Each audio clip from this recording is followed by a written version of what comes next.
Call the meeting to order and start with the following. This meeting is being held remotely and or in person as an alternate means of public access pursuant to Chapter 2 of the Acts of 2025 and all other applicable laws, temporarily amending certain provisions of the open meeting law. You are hereby advised that this meeting and all communications during this meeting may be recorded by the town of Hingham in accordance with the open meeting law. If any participant wishes to record this meeting, please notify the chair at the start of the meeting in accordance with Mass General Law, Chapter 30A, Section 20F, so that the chair may inform all other participants. Is anyone recording the meeting? Seeing none.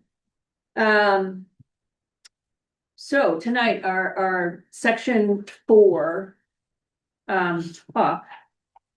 One, I want to point out that all four of the presentations are in the Dropbox prior. They're still in the meetings that they were associated with, but now in the financial documents, it says financial documents and town financial discussions.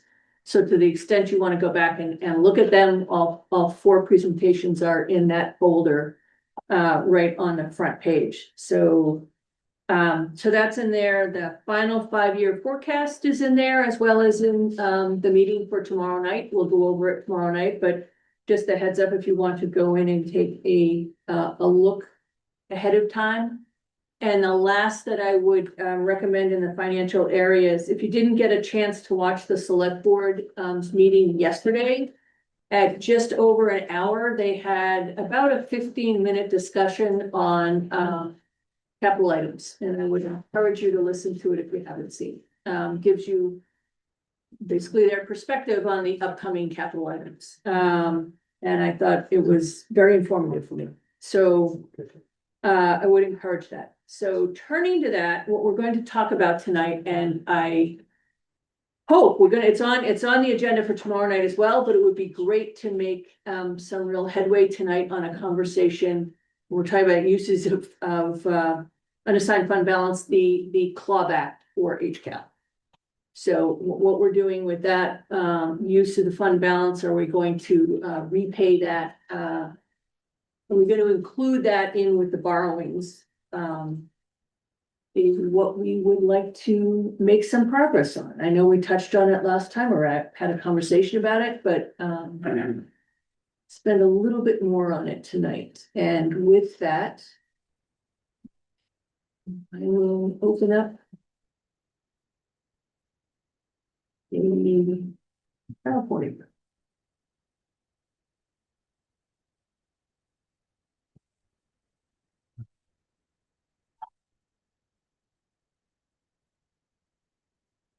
As I say, ta-da.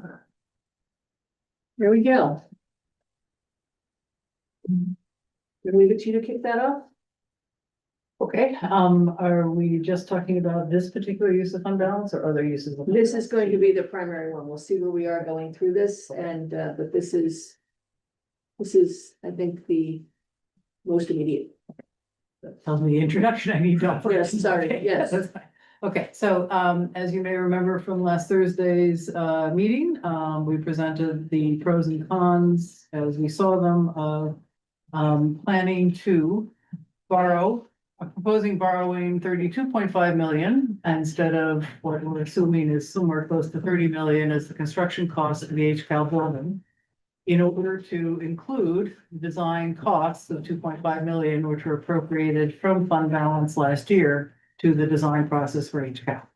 So the idea would be to, at the time we're doing long-term borrowing for this full 32.5 in order, so thinking there as the slide that we showed is that the pros of that is that it treats the whole project cost as, since the building would be expected to be in the town's, available to the town to use for 50 years, to spread the cost of that building out over all the 28 years that would be possible to pay back long-term borrowing, rather than to take the 2.5 excess fund balance at the beginning and then use bonds for the other 30 million. So that was the reason why we put it into last year's warrant article as a possibility that we considered doing that this year.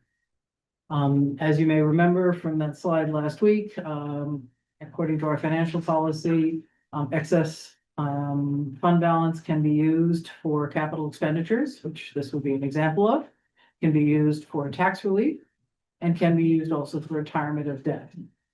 There is a way, and the way we wrote it up in the slide today, is to think about actually even not clawing back the money, but just going ahead with the 30 million borrowing for the HCAL construction is a form of tax relief in the form that the first 2.5 million have come out of the fund balance. And therefore that is not going to be added to people's property taxes over the next 28 years.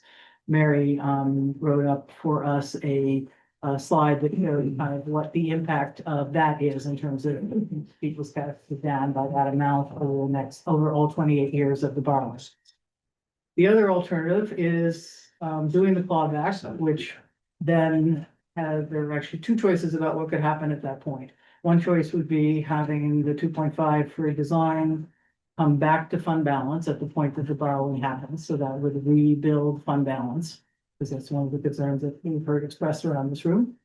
The other is the possibility of, at the point that that money comes back to fund balance, then proposing doing a tax mitigation type fund like we did for Foster and the public safety building that would be used to take the tops of the curves off of the tax increases that come from that law.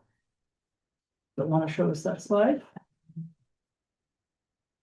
Basically, these are two different ways to achieve tax mitigation. The first one is by taking the 2.5 at the beginning out of fund balance. That causes the spread out to happen over the next 28 years, small increment every year, same increment basically over the course of the 28 years. It means that the people who have paid into taxes over this most recent years where the fund balance is built up, those are the people that will get some benefit from that in the form of that slight reduction in their taxes over the next 28 years, but obviously not a whole lot. And not everybody who's paid in at this point will be getting that benefit for the full 28 years. The other option is, as I say, thinking in terms of doing the clawback, that again, that spreads the cost out over all 20 years, which has a plus, I think, in general, as people have talked about here, and also the possibility of creating a stabilization fund. If there were a stabilization fund, if it were used the way the one we did for public safety and Foster, it would take the tops off of the curves for the first 4 or 5 years. So those are the two options. Just wanted to kind of help people be aware of unassigned fund balance for capital projects, period, or tax mitigation, either of these two ways. So that's kind of what we're talking about tonight, because what we see is the advantages and disadvantages of these approaches.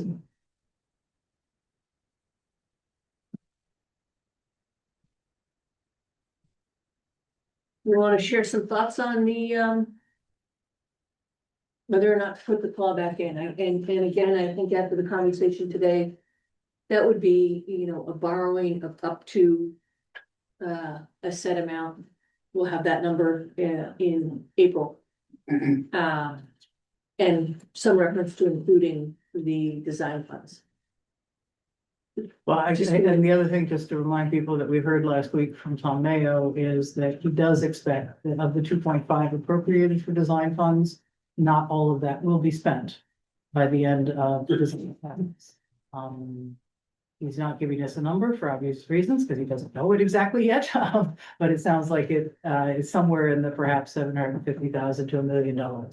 So when the borrowing ultimately happens, it wouldn't be borrowing 32 million, it would be borrowing 32 million minus whatever is left from the design monies. I don't even know if I can organize my thoughts on this quickly. Can you go back to, I think it was the second slide, not the, because this is This one? not that, there we are. Nope. One back. No, that's it. That's it. No, Yeah. that's it. That's, There's graphs if that's no, helpful. I don't know. No, Page two, please. See, that's, here's a paper version, yeah. Page two. That's the wording. Yeah, there's a paper version in front of you. Oh, this one. There we are. Thank you. Okay. So, wow, I heard, and you just said that Tom said that not all of this 2.5 is going to be used, and some of it is going to fall back to fund balance. So some amount of this money is being used for schematic design, and some is going to fall back to fund balance. The idea of creating a CPCDS stabilization fund, like for public safety and foster. I mean, we need to have that discussion about the roof projects as well. So the idea of creating CPCDS for this project seems jumping the gun with larger things that we have to do. And the idea to me that we cut some amount of money off the top of this project. Let's say $1 million, to make it round, let's just say $1 million goes back and we spent $1.5 million on this. We are then taking the 30 million or 29 point whatever that we're suggesting over the life of borrowing for 28 years. That makes sense. We're mitigating some tax impact by reducing the cost of the project. The money that's not spent falls back to the fund balance. This seems very straightforward to me. And I don't have interest personally in clawing back the money for this to not create a tax stabilization fund, but also not to return that money to capital. I think this has been a good use of this money. And additionally, if for any reason this wonderful project doesn't pass, it's a moot point anyway, because then we would have to return the money within 5 years, and we don't want that on our debt schedule either. So for me, this seems very straightforward, and I am all for no clawback, letting the money fall back to the fund balance that hasn't been spent, and using what was used for design as a tax mitigation process for bringing the cost of the project down to what we've been telling the town for all this time that we think it's going to be. Jerry? So I'm just a little tiny bit confused about what the expenditures to date for the identified items in the 2.5 mil versus the total project.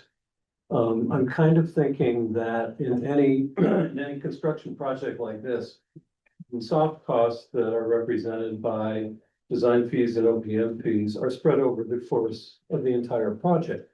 So my assumption, and maybe Tom could weigh in on this if we want to ask him, my assumption is that 2.5 mil probably represents the total costs that have been agreed to with both the design team and the OPM. So if that's the case, and you know, again, the reality is that those people have to be paid up till the end of the project, because they have involvement continuing all the way through.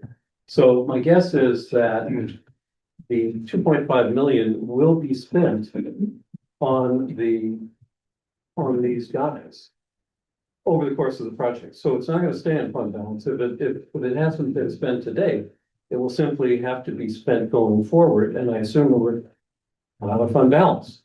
So I don't think that it's a net savings. But having said that, I guess I kind of fall back to where I think Steve was last week, which is that, you know, to me, it's representing the total project cost for a long-term asset like this in the borrowing feels more right to me. It tells the taxpayers this is what it costs. It spreads that cost out over the useful life of the asset. And then also by clawing it back, and that's kind of an unfortunate term, but we're using it. By clawing it back, it does replenish the fund to be used for things that we would normally use it for. And I think that's a valuable thing. We've got a big list. I don't know where we're going to end up at the end of the day this year, but we got a big list this year, we probably have a big list next year. And I think to preserve, that unassigned fund balance or assigned fund balance, you know, if we chose to do a stabilization fund, I feel like that's a better use of that money, while representing to the taxpayers both the true cost of the asset and the value to future taxpayers of that building that's gonna be there for 30 years. And I recognize that project doesn't go through, money's gone anyway, we all know that. But if the project does go through, it makes sense to me to represent the total cost of the borrowing, take the money that had been spent, put it back into fund balance for whatever purpose, and get on to the next capital need the fund balance might be useful. Thank you. I just wanna, I know this won't affect your comments, but just to answer it, last year, the money, the $2.5 million was to complete the design and pre-construction bid documents in order to obtain construction bids for the new center. So, talking to John Claflin, that his interpretation is that does mean whatever is spent will drop automatically. So I don't think it changes anything because that's automatically, if there's money that isn't spent, that's automatically going to go back. And so we're talking about the spent money. Do we know that the current estimates include the ongoing soft costs that will be required? It must, because it's not in, Do we know that, Brent? Do you think? I mean, we can absolutely. There are some costs. Because No, no, it's not an sure. insignificant amount of money going forward, so just shouldn't fall through the cracks. No, no, So you may well be right. For sure, great question. I wrote the question down, Jerry, I will ask. Yeah, because it's not in this money, that's, but great question. Yeah. Yes, please. Okay. I was here, but I've forgotten back when we did the stabilization fund, of CDC, GSF, but I get wrong every time. Did that come out of, I don't recall, did it come out of fund balance? Yeah, or yeah, did it come out- It did. Yeah. And how big was that? 3 million? 7 million. 7 million, okay. Because I guess the question philosophically I would have is technically capital stabilization is permitted in financial policy. But if you have, let's just say hypothetically, we have a big capital slate that has so many years. We really don't have enough fund balance going forward to do this on a regular basis because 7 million for the safety center is rather large. The project is rather large. But as you go through in the hypothetical, we have a lot of capital projects ahead. I don't think we necessarily have enough fund balance to do this in some way. I'm wondering, and I need to think this through. Do you need to start provisioning through the operating budget ultimately, or through other types of appropriations for a potentially large capital slate the years ahead? John? Just wanted to build on what Brian was saying. So obviously I don't have the tenure and experience here. Is it fair to say the last 2 years we've used a lot of unassigned fund balance? And I believe it's true that part to a large number because of the interest we earned on the projects. We had that massive Fed rate hike cycle that really ramped up rates, allowed us to make all this interest income.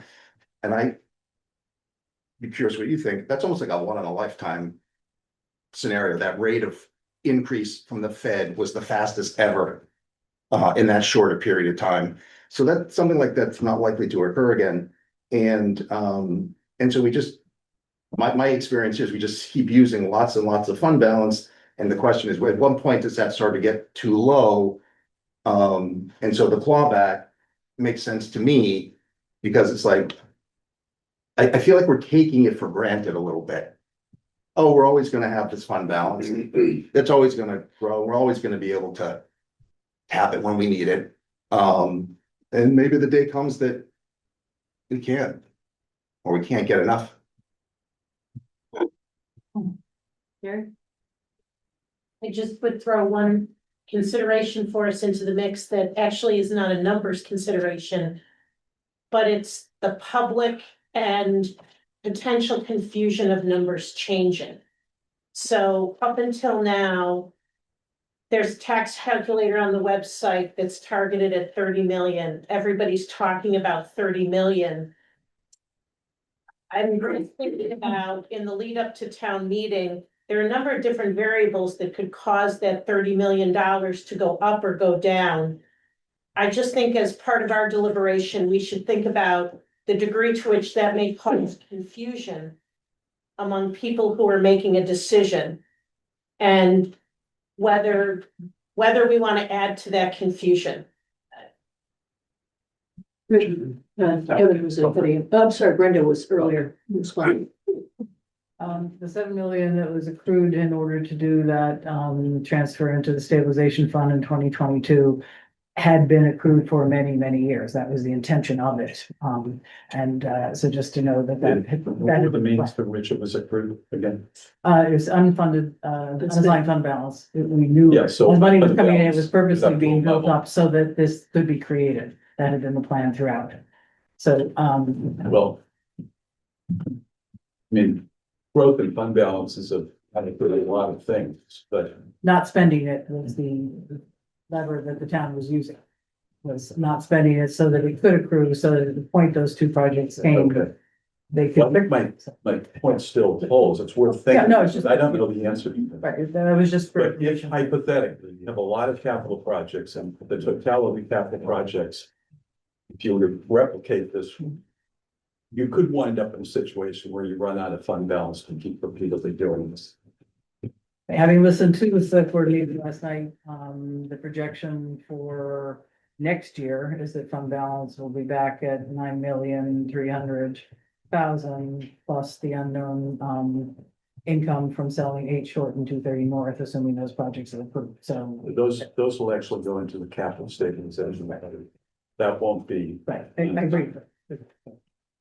So I'm just saying at this point, that shortfall, which I could imagine someday would happen. You could apply that, yeah. Yeah, my question- Might be able to apply the capitals, the assigned capital that comes from the sale of the assets, that could probably provide you with an avenue to do it. Mhm. But that's a little different. You're taking it out of a dedicated assigned, not unassigned. So the other number is the 9.3.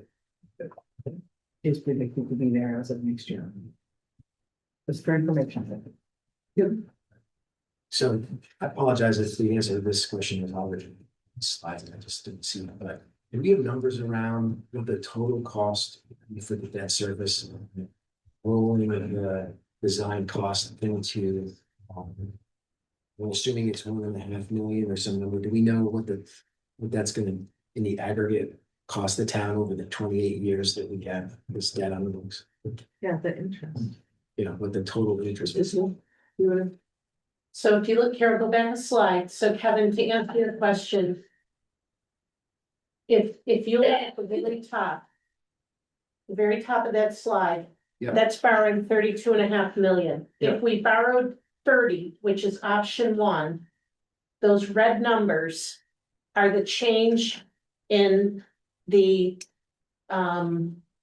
tax impact on the average assessed value home. So if you have the average assessed value home, the difference between 30 and $32.5 million borrowing over 5 years is $81. Is that answering your question? No, I think my Sorry. question is, no, I think my question is at the end of the 28 years. If we just pay this thing off on schedule. How much more will the town have paid in interest if we borrow the 2.5 versus if we don't borrow 2.5? What's it gonna cost us to borrow that? Let me see if this model has that. Capital And I can read it? advisors. Because we don't try to Less bring than the full amount 4%. of our homes, we try to We can bring. do our- It's 28. Pay less. Right, and that should be, sorry, to that. That's. We'll get back to you. Good question. Brian, Just to Brenda's point, the capital stabilization fund, and we did accrue enough fund balance to use it in the case. It was actually, though, I think you built up a capital stabilization fund, I think. Correct? Or did it come direct? That was my original question. Did it come out of unassigned? Came from out of unassigned fund balance. To create the stabilization fund. And two tranches. Well, Went in ultimately, and you, one. We The whole we put all 7 million in the fall of 2022. it gets a little circular though. If you have a lot of capital projects ahead. And if you accept that you could find the unassigned lacking. And this goes more broadly to a number of things we're going to discuss. The way you build up a capital stabilization fund in the absence of use of fund balance. Is to reserve for it and accrue for it through the operating budget through time. Knowing that if you have a 25-year life or a rooftop HVAC or whatnot, that in advance of that, you need to reserve for it because it's inevitably going to happen sometime in the relatively tight. So in the long run, I think the remedy for this is not the unassigned fund balance, which I don't think anybody expects to grow greatly. It could be pitched in the event that we have a lot of capital projects. The remedy for this in the longer run would be to accrue through the operating budget, build up capital stabilization funds so that when the inevitable happens and the wheels come off the 78 Dodge thing, you have the wherewithal and funding, and it's no longer a question of source of funds. And I'm open to, if that doesn't make sense to people. I think that is a suggestion that we would want to offer to our policy folks to think about whether that's an approach they'd like to use. And it would show up not next year or some year in the future. Yeah.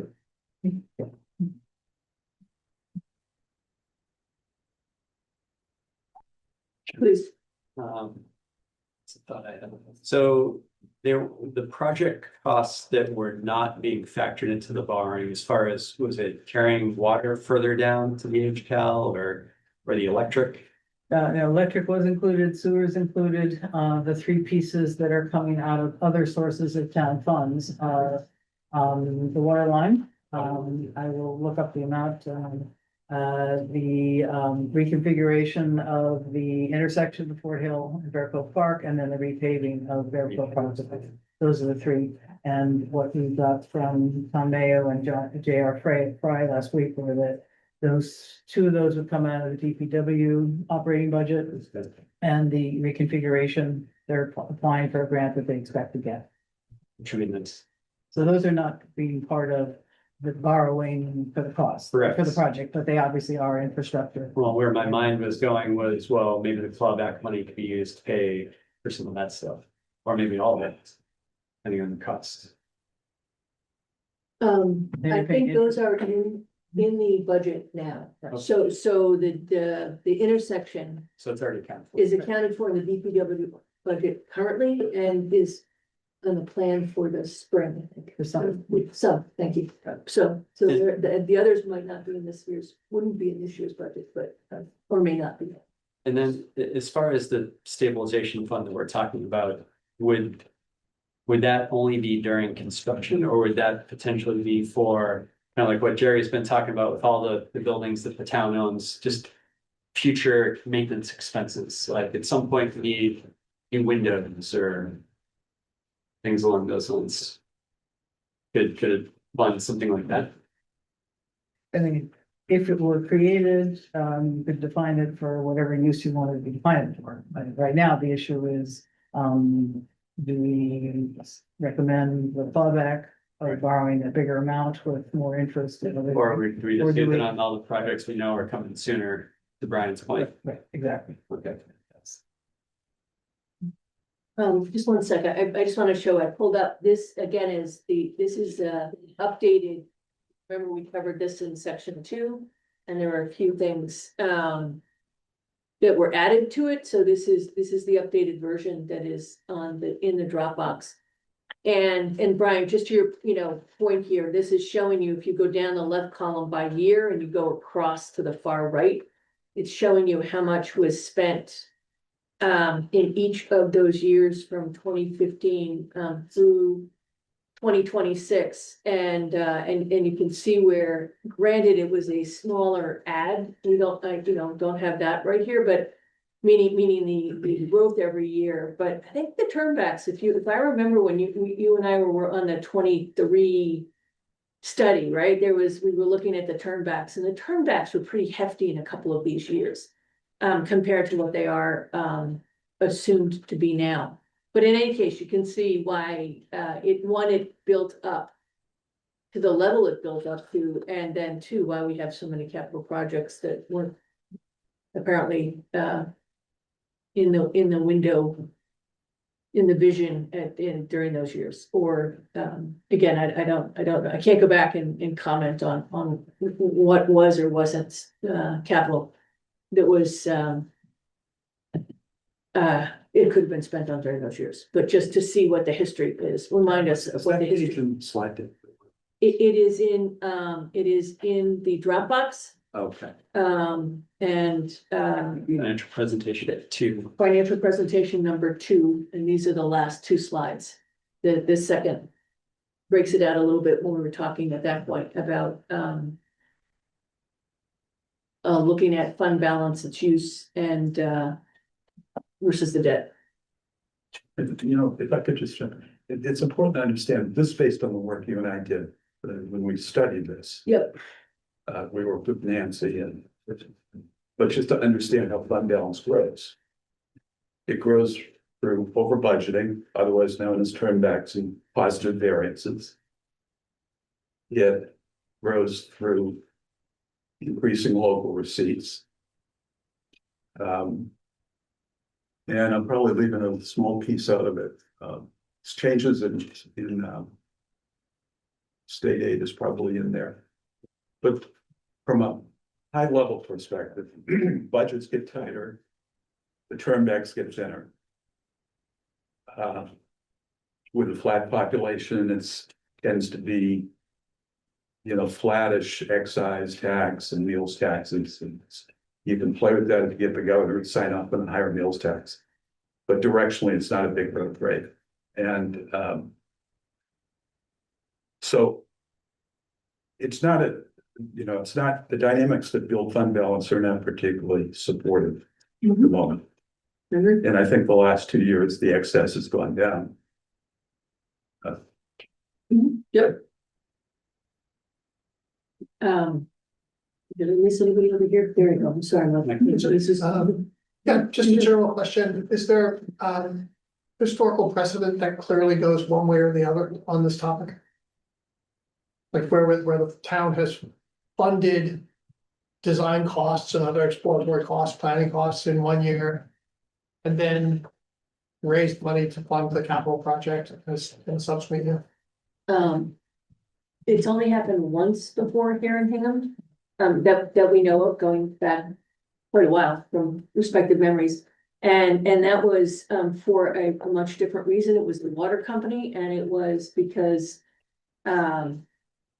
the Hingham residents weren't the only ones paying for that project. The hull was also included, so it made sense to pay back fund balance and then have the ratepayers pay the full debt.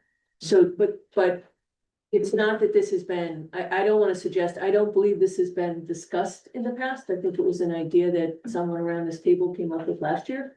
And we looked into it and said, could we do this? And bond council said yes, so it's a new idea. Thank you. Yep.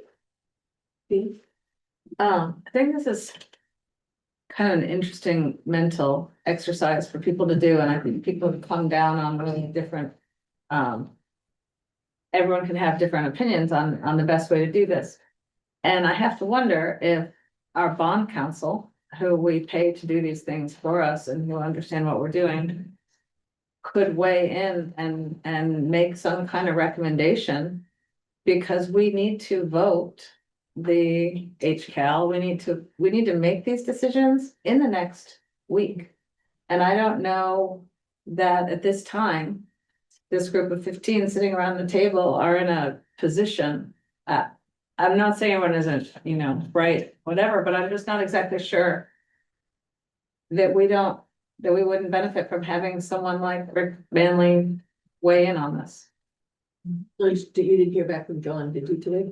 Okay, so I do know John Coughlin was gonna talk to Rick Manley about it. And we can certainly see if Rick is available to join us tomorrow night. This is on the agenda as well for tomorrow night, the HCal is, so we can get his insight. I will say last year, getting it into this article Rick weighed in to say, it was unusual, it's not that he'd never seen it, but it's not, certainly not a common practice.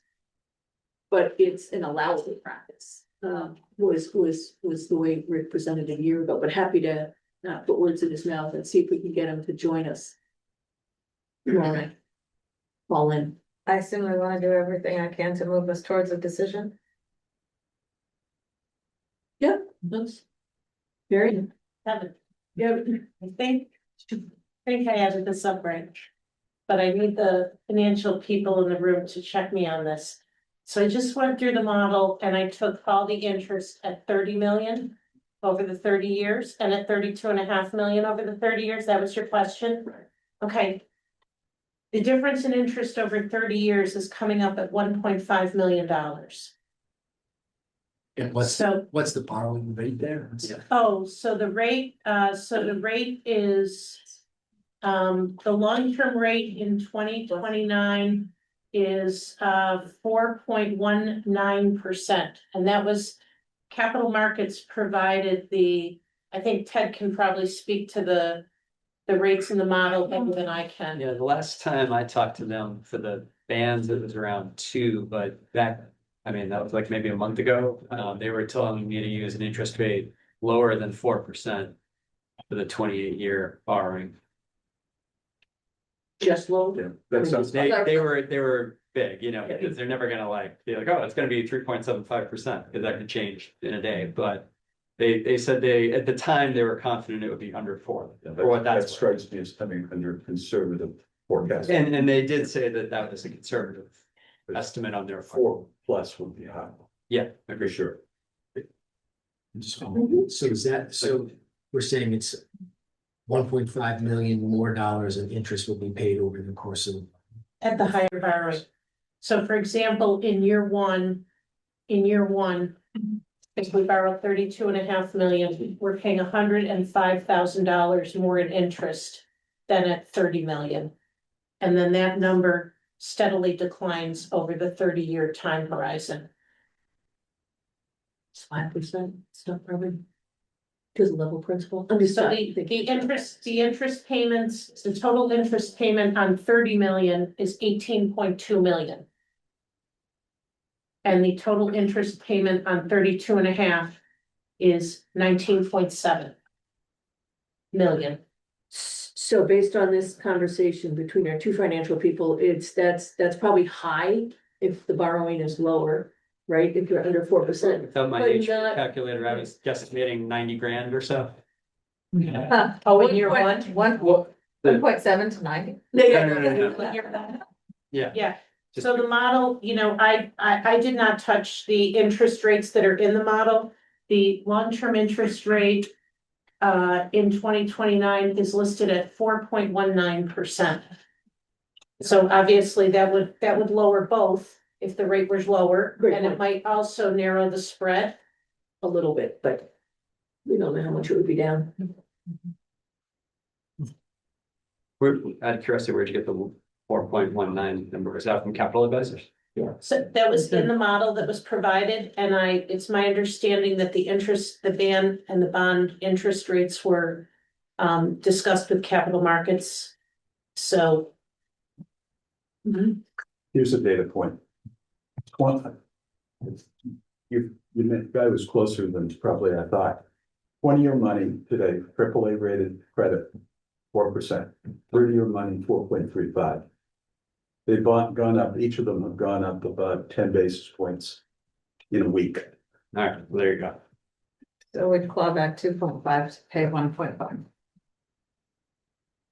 So can we hear from a couple of others before we move on? I know, I do think, to be able to move ahead with writing the comment, that it's important that we get an answer to this. And I appreciate Peter's point that we follow up and make sure, but I think it would be great to, I guess I am asking for a straw poll.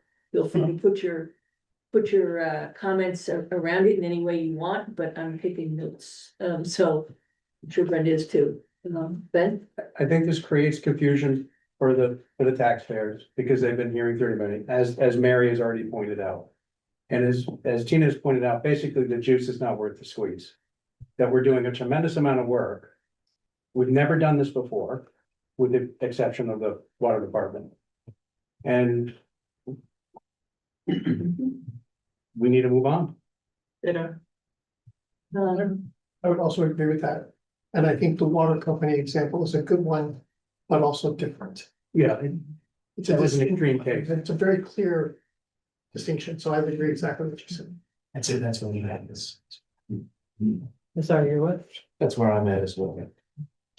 So is that voting to borrow 30 million or Yeah, 32? claw back The other way. the borrowing 32.5 versus borrowing 30 as the rough numbers. Yes, Lee? I called it optics the other night, but I think it's a difficult explanation to the voter. You know, what this is about, and the notion that it's gonna cost X dollars to put this back in is probably the item that will stay with voters. And so I don't think that's a good idea. Great. There's some 99, there's some 99-cent pricing in the fact that we got it to under 30 million. Yes. Those are the optics, right? Thank you. And I think it will confuse people. People say, well, wait, you spent months getting it from whatever it was, 35 to 30, now it's 32 and a half. It's.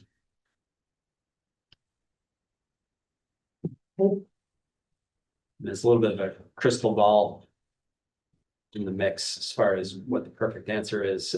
One thing that I was not considering was the optics, to Mary and Dave's point. It's a tough one. I am a big fan of matching long-term borrowing, with projects like this.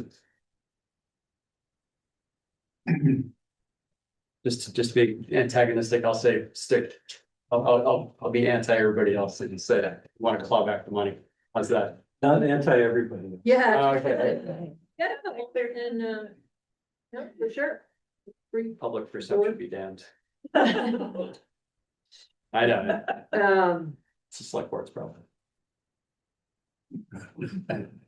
So, who are we missing? Gentleman, Alan. Maybe I'm confused on the club. I'd borrow the 30 million and said 2.5, or whatever we spent, fund balance and spent. I'd borrow. Yeah, I mean, as Al said, when we spoke about this last, it's a sunk cost. And this is how we've done it. I'd borrow for the construction cost. I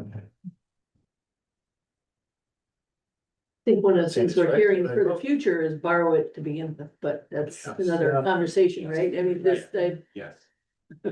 different conversation, different. Not for day. schematic design though, because if the project doesn't cost, you have to pay it back in 5 years. Right. That was not us. Yeah, I get that, and I don't know, if you're doing that risk, you're not gonna, it's a ban, I mean, there's a lot more to it. I'm just saying that the conversation for another day, because I don't understand how complicated it would be. We did do it for the high school, I don't know how that played, although the certainty of going forward might be a lot stronger, so I don't know, it is something, to consider. Do I have, what do we got here? Yes, Brendan? No, it's just all that. Yeah. I'm voting no on the 30, so it doesn't matter. What is?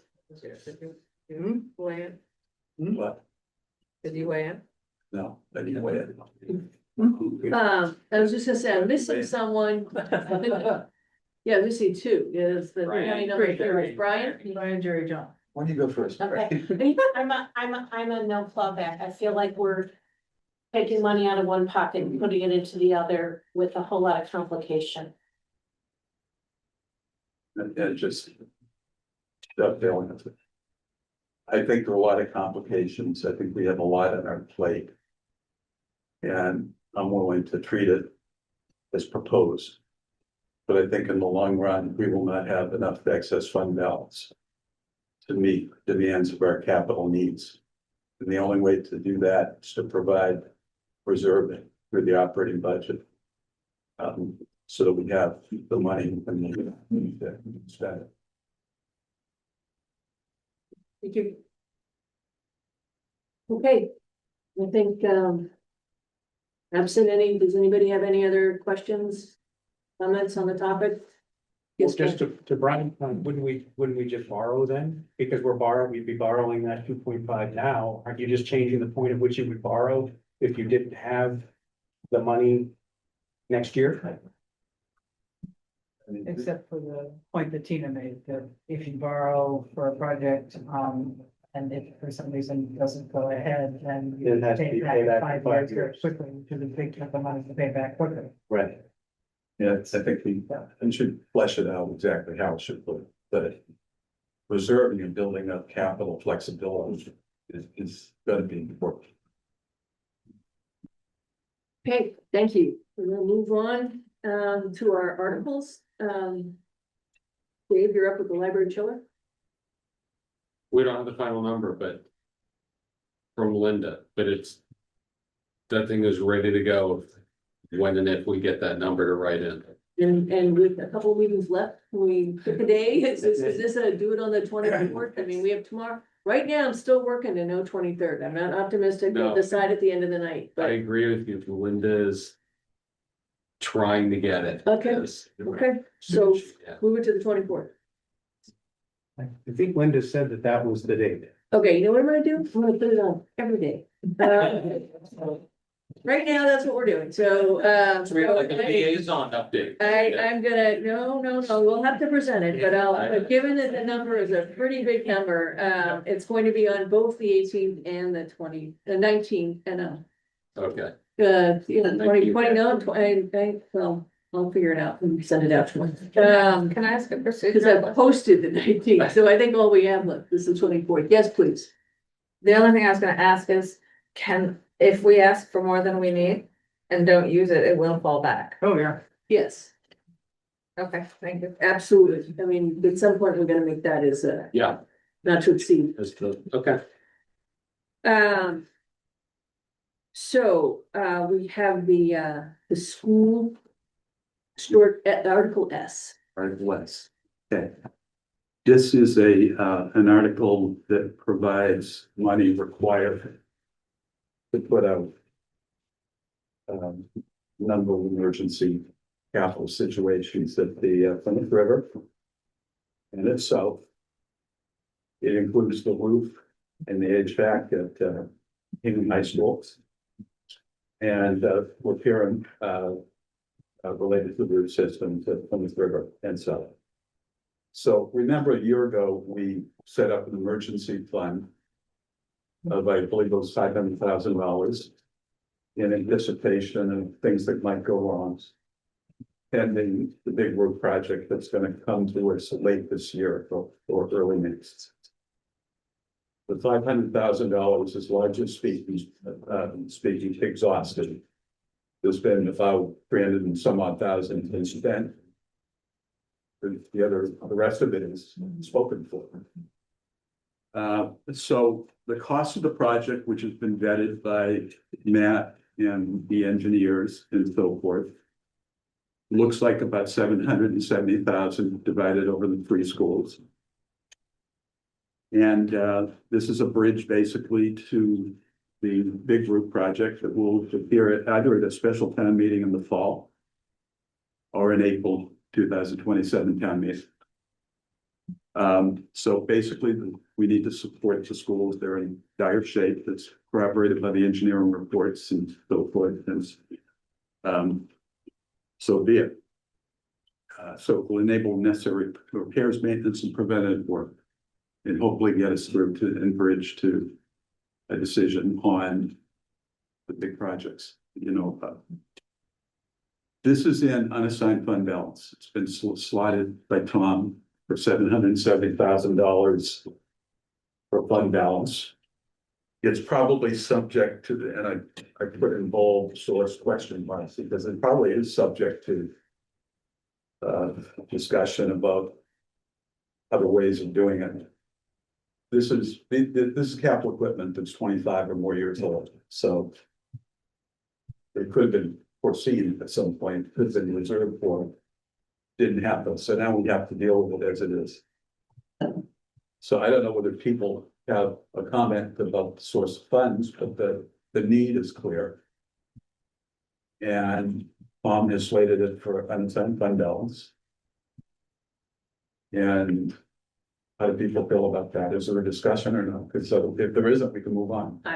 Just the accountant in me, it sounds like these are repairs, not replacements. I know some of it could be, I mean, Yeah. having read it, there could be a boiler component, but isn't a lot of it so far with It just needs, repairs? so I mean, it's a bridge. Yeah, An argument could be made that that had been foreseen. oh, yeah, no, I get that part, That's- I'm just saying, I'm but, not arguing. and, no, and I'm, nor am I, I'm just Yeah. making a comment that there's a fine line here Yeah. in Berlin County with called a But repair. this goes to the comment they made earlier that.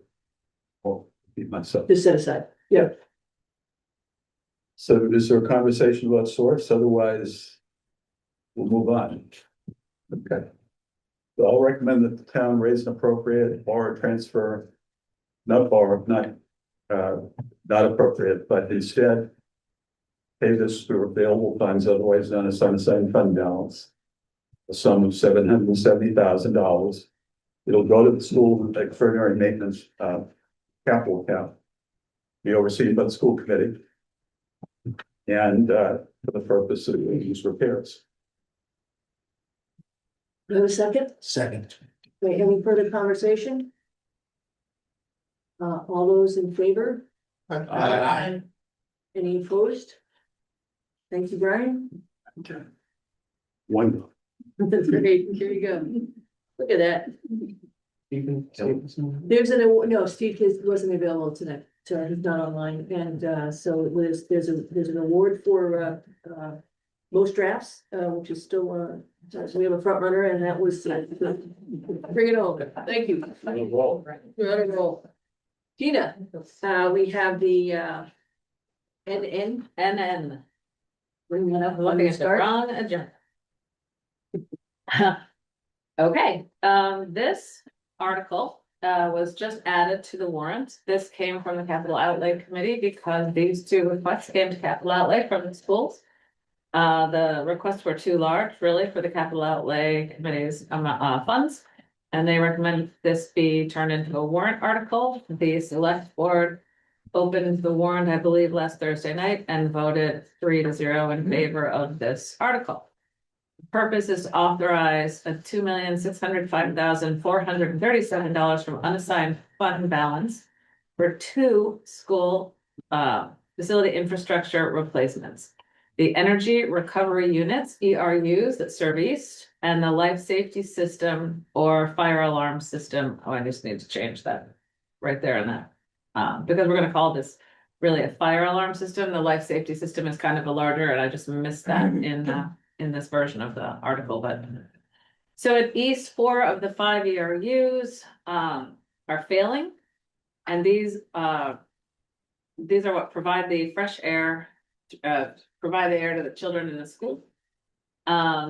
This project would involve procuring the new equipment, removing the existing units. Matt Van took me up on the roof. We looked at the units, we saw how they worked. They're kind of a basic type of a basic piece of equipment. The company, Maine Pool Company, who built them is now out of business. We wondered, Al, if you remember the original commissioning of these units, because I gather the schools had trouble with these ERUs almost since they were put in. They're gonna have to do controls, integration, full system commissioning, and implementation. This would be overseen by the facilities department. And it's a long-term solution to restore the reliable ventilation that we need for the school. The fire alarm system for Hingham High School is a component of the building's overall life safety system. And that's fire detection equipment, alarm panels, smoke detectors, horns, strobes, and related components, and it's 26 years old. It is at the end of its functional service life. They cannot find the parts to repair this system. They actually have had to go out to eBay to look for smoke detectors. Yeah. So even their supplemental power supplies and other components are deteriorating, and they have recurring maintenance issues and operational disruptions. The proposed project is a full system assessment, design procurement of the new equipment installation of the control panels and field devices, system-wide testing and commissioning. This would also be managed through the facilities department in coordination with our local fire officials. I reached out I ended up speaking to the chief, which was a pleasure as always. And he said that they had in fact had the same problem at the central fire station, that station had problems with their fire alarm system having trouble and having the same problem, not being able to find the appropriate equipment. So the estimated cost of the ERUs for East is $860,000. And the estimated cost of replacing the fire alarm system is $1,745,437. Those estimates are based on assessment by the town's architectural consultants. And both of these projects address critical building infrastructure where continued repair is becoming unreliable and costly over time. So I had a couple of questions. I wanted to answer them, and I don't currently have them written into the article. But if people think that it's necessary for some reason, I'm happy to do that. There is no MSBA funding for these projects. MSBA funds doors, windows, roofs, and then moving heating systems from traditional oil and gas systems to heat pump technology, but wouldn't cover replacing the ERUs or the fire alarm system. If we did for some reason want to get to MSBA funding, we'd have to replace not just the ERUs on top of the school, but the entire heat and ventilation system, which the school doesn't need to do. Another question was asked about, these things seem to come up at the last minute. How do we suddenly need these new ERUs? They have been on the capital outlay plan for a long time. There had been some assumption that they could be replaced one or two at a time over a period of years, but they've become a top priority because they were having more complicated issues and began fully failing this year. The ERUs are a far easier piece of equipment than a rooftop unit, an RTU, to replace and install. At South, they have RTUs providing the heating and cooling, and Matt took the time to explain to me that ERUs are preconditioning air. They're these big fans. The air comes in, they go through the fans, they go down into the school, or the hot air comes out of the school and goes out. And each classroom has a square vent, and it holds hot or cold air. And then these vents feed over the hotter and they heat or cool the classroom. Whereas at South in an RTU, the coils for the heating and cooling sit in the RTUs and are far more complicated pieces of equipment to replace. We also talked about the capital facility management process. As everyone knows, Matt's somewhat new to this role. He's only been here about a year or so.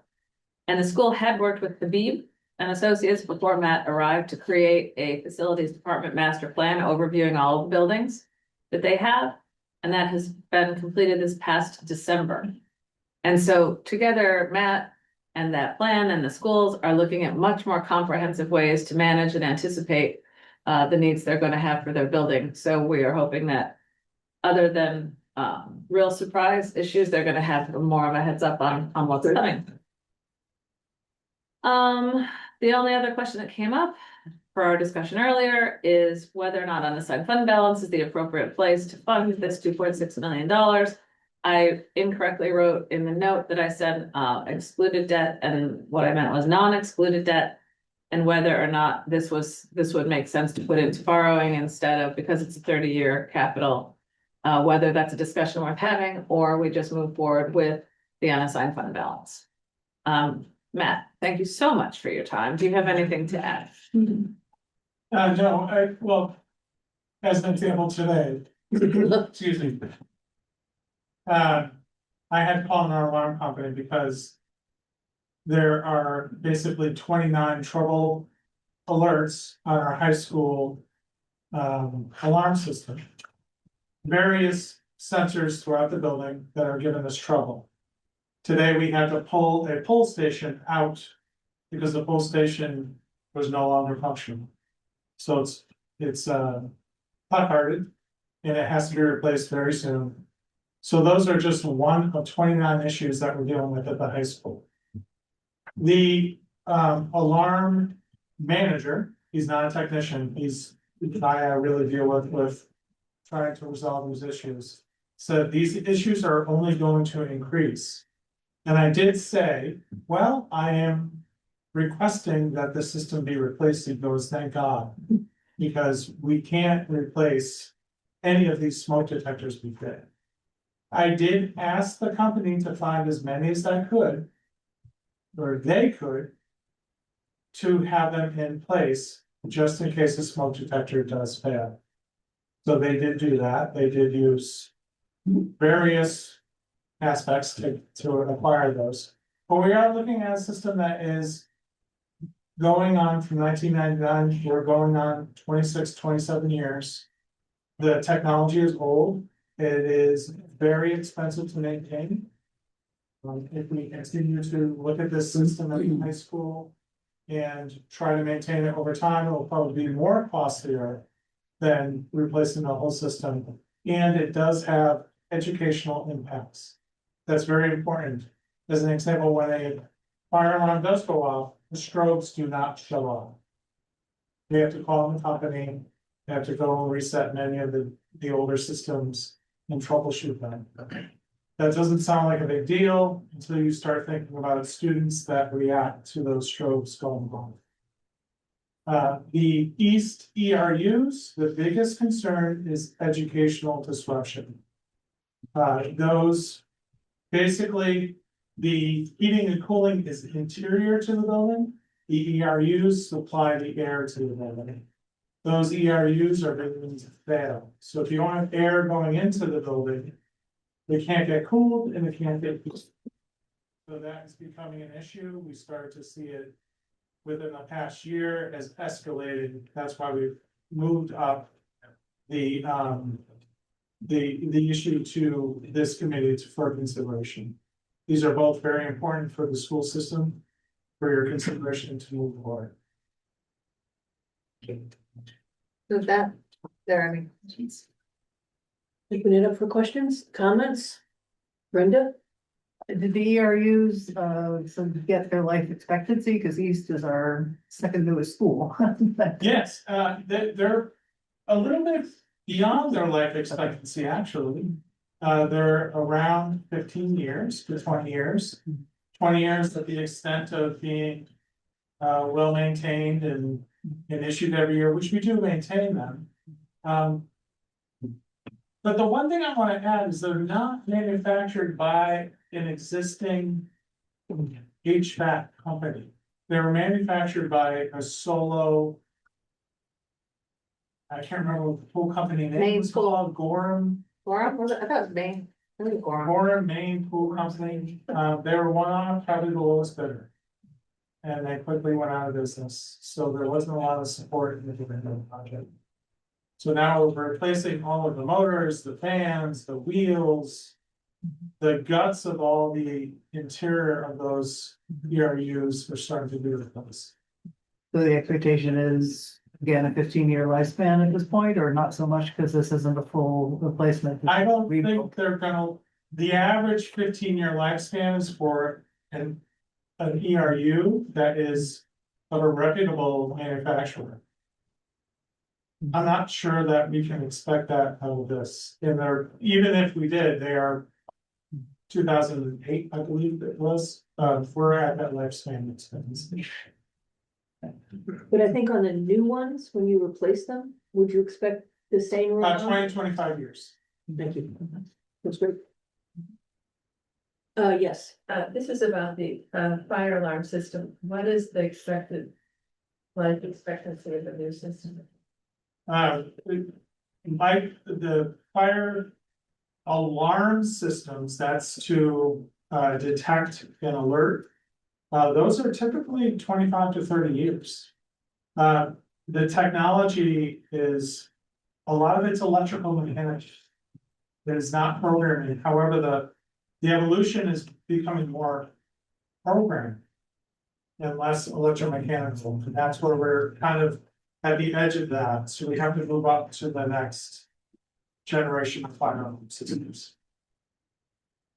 So to answer your question, it's much more than it is now. Right now, we're at 25 years. It's probably 20 to 30 years for a new system. Thank you. Other comments?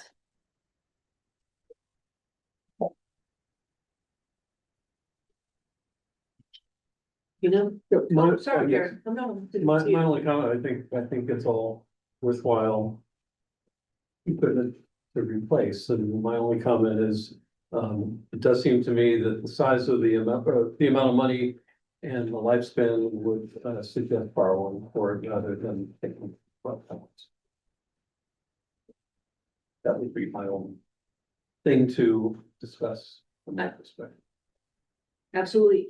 So I'm making this as a question, not a comment, is I believe that it would be non-excluded debt.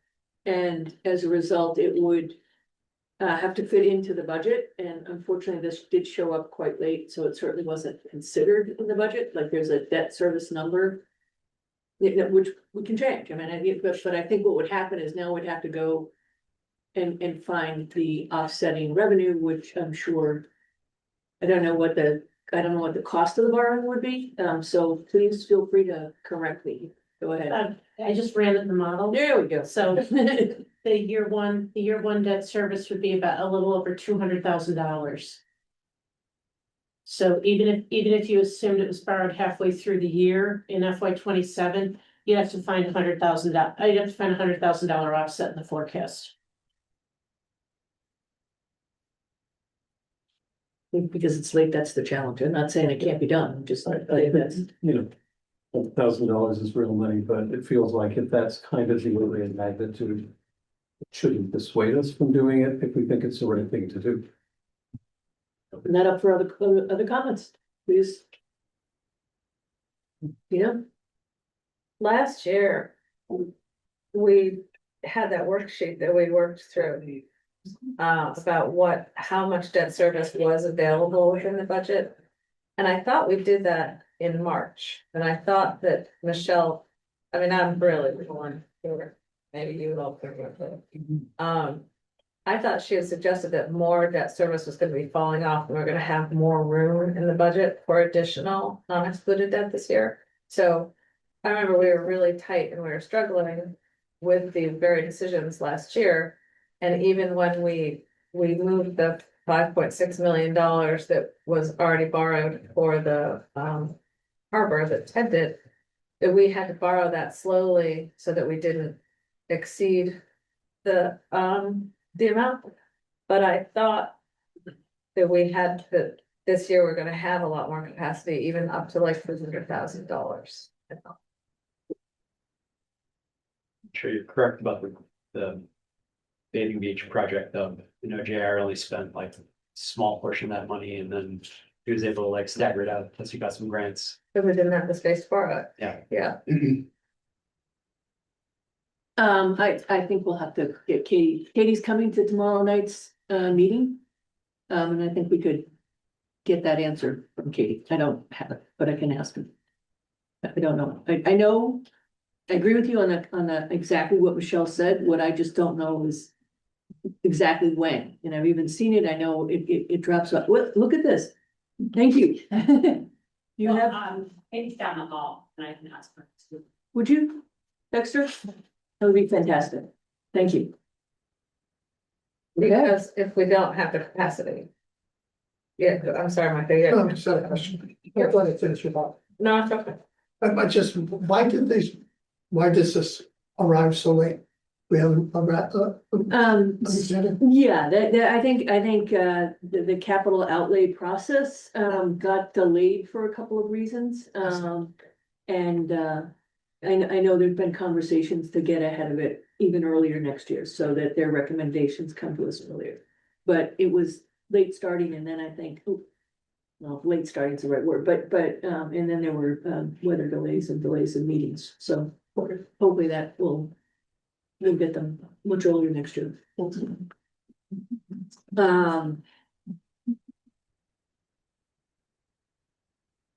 Wow. Right down the hall. Ta-da! Katie. The big. The big spread. Please, come sit down.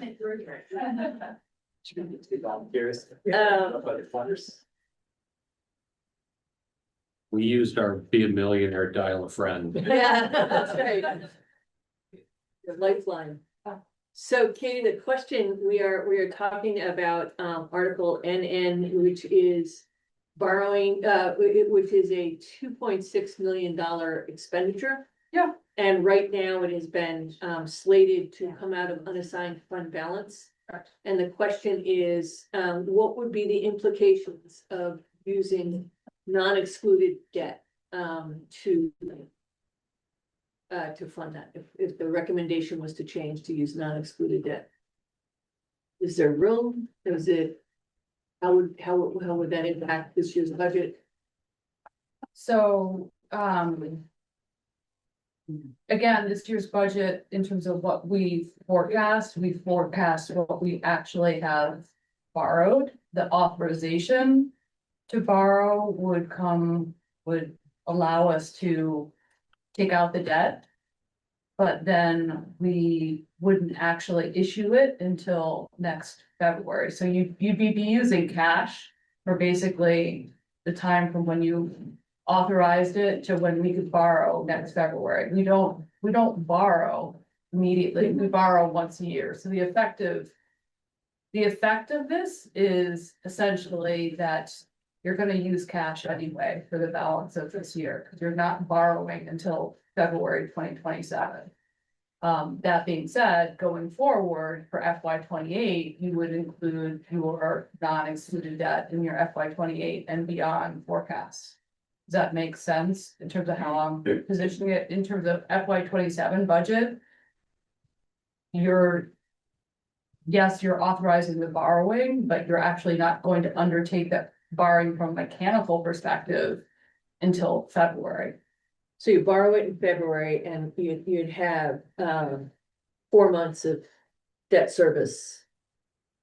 In this, You would potentially ban it and not have debt service for a full year until February 2028. So you could, in that case, actually not have any interest expense in FY 27. Could I ask The when, question was, do we have capacity to So- accommodate the debt service? If it were put out as a borrow, we have the room to do it. So if you're asking if we're gonna be between the 5 to 10% TAE, is that what you're asking in terms of the financial policy? No, we have room in the levy to do it. in the FY 27? We're talking about excluded debt, so. non-excluded, it's very Okay, so confusing. it would have to come out of the levy, correct? The debt service. No. You have to find the. Yeah, that's what we're headed. I think it's like within the budget, there's a schedule showing the roll-ups and you have that amount of debt service that's fitting into the budget. And I The think debt service you have in, the debt service that you have in the budget is the debt service that you have as of today outstanding. Do you have and room that's to a add to that figure, percentage. though? I think the Would policy increase your is, deficit. Well, if you had room in the levy. I think what Katie's saying is that in the Article 6 budget, in the non-excluded debt, That's what we that's have for everything that's been issued. issued. So if we add more, those numbers go up in the respective years. In the out years. In but the not- out years. In the out years, but not in 27. 27 might not go up, but 28 would go up, Yeah. which all other things being equal would increase your deficit. I thought the question was, you're gonna treat it as non-excluded debt. That would be the treatment of No, that would non-excluded be the debt. treatment of a non-excluded debt. It's within the Article 6 budget. Yeah, So it would be the equivalent of increasing the police budget by $100,000 for something. I don't think I'm disagreeing with you, Bill, but you would have an imbalanced budget, so would you not? Well, If you took, you always have to balance the budget. So if we add you'd have, X number of dollars in additional debt, it comes from somewhere else. Would it not be like the pool? That's a you're, that's. No, that's true. Jesus. Can I ask Matt, it's kind of related. When given particularly, I think the RUs, perhaps the fire alarm as well, when would you anticipate actually being able to construct these things, given lead times and design times and all that stuff? Great question. So depending on when we get approval for this funding, we would immediately ask for an RFP, request for proposals for design services. That would probably take 3-4 months. Then we would put it out to bid. That's another 2 months. So we're looking at least a 6-month window until we award a contract. However, you award a contract, we have to shut down the building, so it can only be done in the summer. When the building is empty, and we would have to ensure there was no programs at the high school. We'd have to move them, so it would not be this summer. 26, it could possibly be 27, it would most likely be 28. So the likelihood that we'd spend any significant money on this in FY 27 is zero.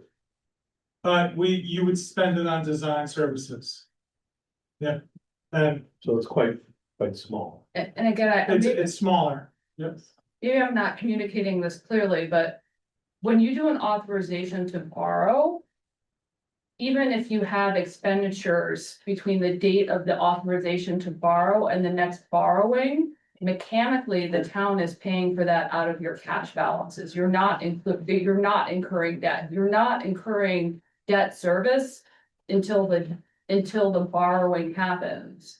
And when that borrowing happens in February, if we were to ban it, February 2027, if you were to ban it in February 2027, you don't have debt service until February 2028. So mechanically, there's going to be no impact to FY 27 budget, no matter whether you do fund balance or if you authorize a borrowing, because mechanically, even if Matt could accomplish it this summer, it would be funded out of cash on hand for the town. We regularly do this for projects where we float essentially a project until we're able to borrow once a year in February. You borrow once a year in February, depending on the type of borrowing that you do. If it's a ban, you only pay interest a year after that. If you're doing a note, you might have an interest payment 6 months after February, again,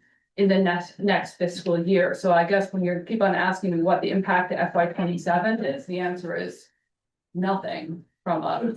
It would be true, however, that in the out year, once they've taken down the borrowing, it would need to be accounted for in Article 6 within the levy, correct?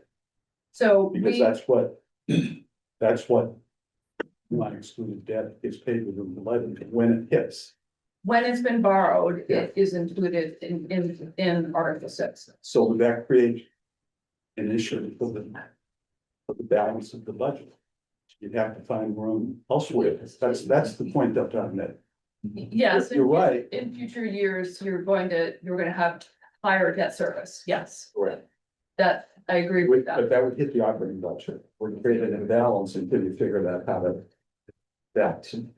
We have imbalances, we always start in, there's imbalances are gonna be created from debt service, there's gonna be imbalances created from healthcare premiums that are increasing at 15%. There's many imbalances that will have to be accounted for. This is just. But you would account for it by, you'd have to find an offsetting.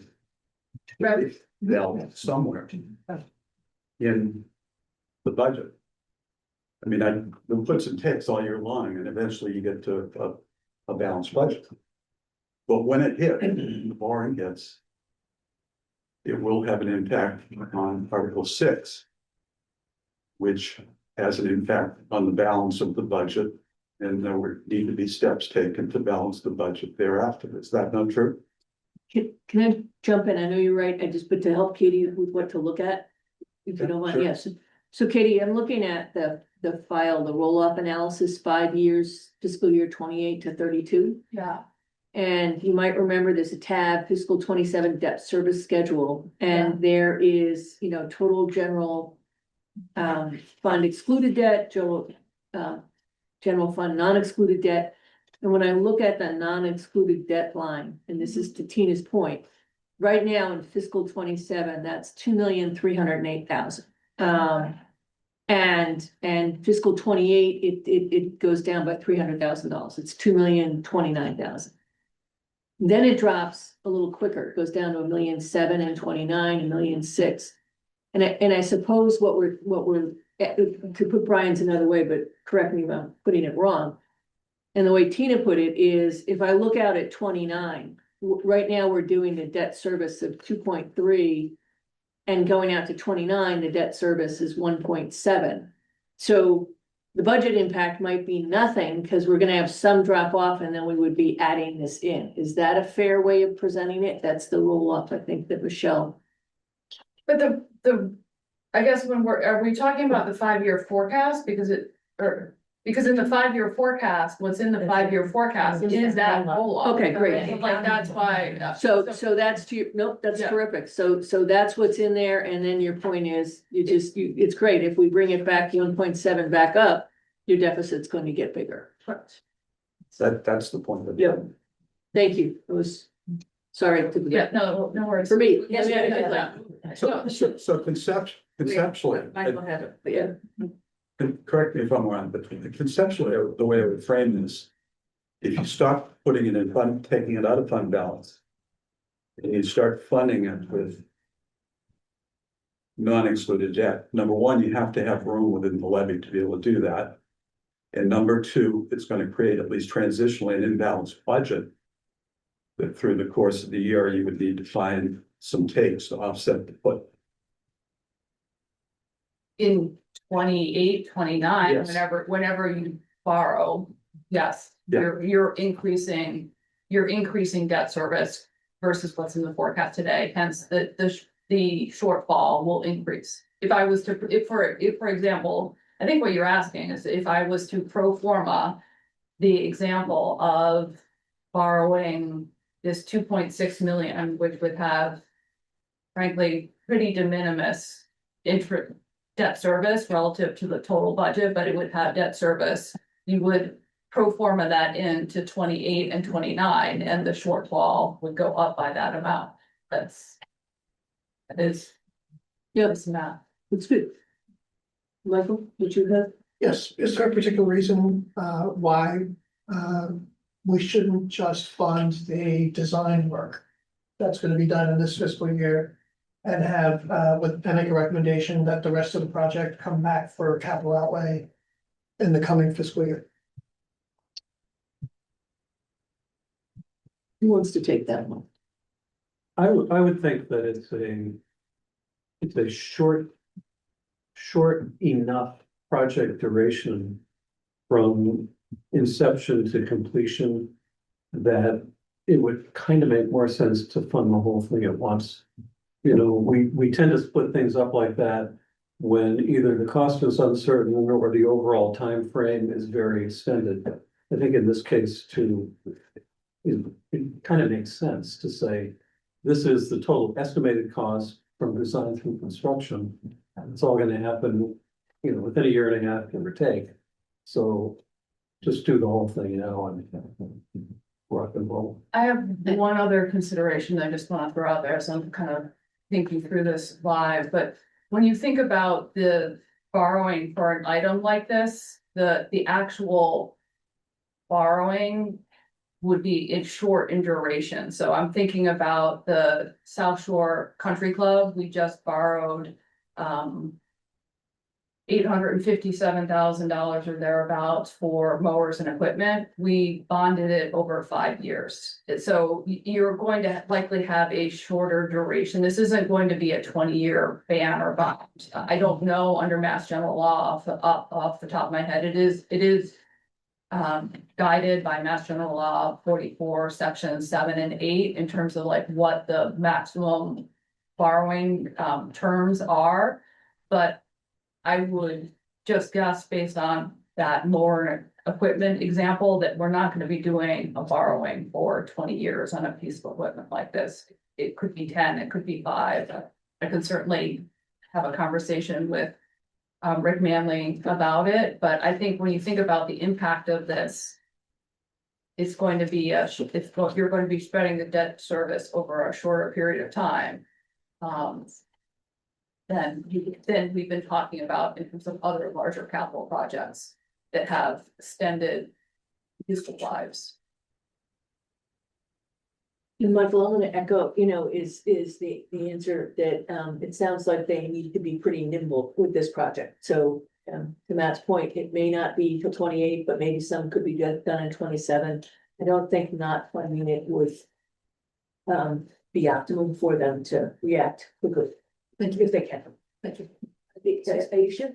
One of the consideration as well, if you were not to bid, it would have to be subject to funding as well. So that was a limitation on it as well. Thank you. Yes, Brenda. Can I just ask mechanically, so if we're gonna be spending cash for the first umpteen bills on this particular project, when the borrowing happens, does that cash get repaid from the borrowing? Is it cash that we simply put out and it stays out? It gets replenished as a result, yes. It's still gets clawed back. I mean, but the money is fungible. I guess if I short answer on this one. Yeah, between now and the borrowing in February, if we were to go that direction, which it sounds like, then each of the bills could be paid out of fund balance Yes, now. And then, so there wouldn't be other hitches along the way. No. Okay, that's right. Is the concern, the concern of the committee is just the additional use of fund balance? Is that the? Right.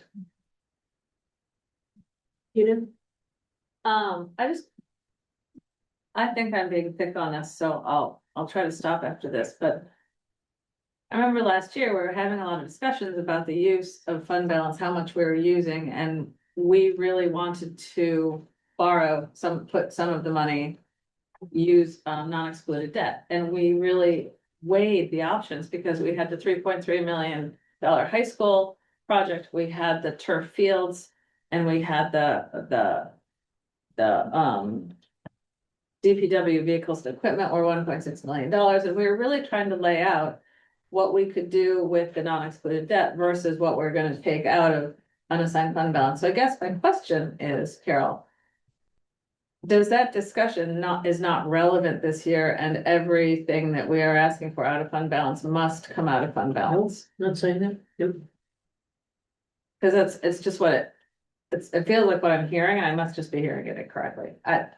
No, I think it's focusing on what the impact of borrowing it is. It's gonna put more stress on the deficit, but that's not gonna be the only thing that puts more stress on the deficit. And if, when we find out from Katie, I agree, it's not a 30-year borrowing, but the useful life we know is something likely north of 15 years. I don't know how that impacts on us. I don't know the state law, but it's probably 10, not 5. So I can imagine, again, the debt, again, it's off the top of my head that the debt service is going to be too bad. So no, I think it's an appropriate question. And I'm not even fighting for this project in particular, because I can see using unassigned fund balance for this project, but I just didn't know if it was a conversation we didn't need to have for any of these projects. No, I don't think that's a true statement. Okay, thank you.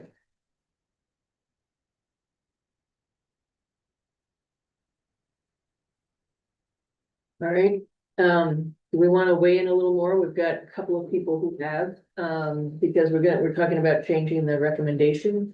Give Tina a little more insight, or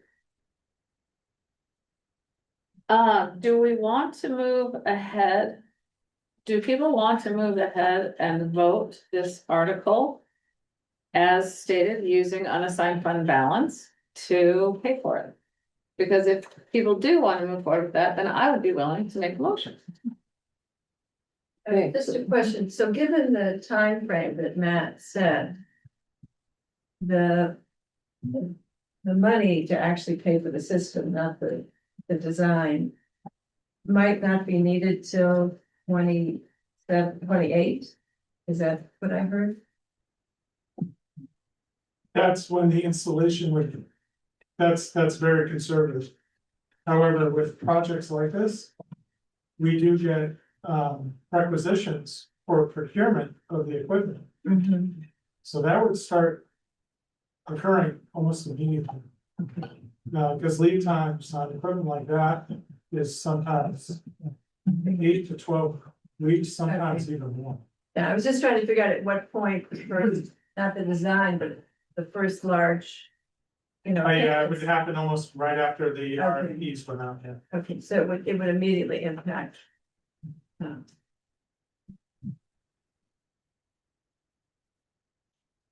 um, Is there, yep, It feels a little hard to make a decision about this project. Shall we look at the other projects?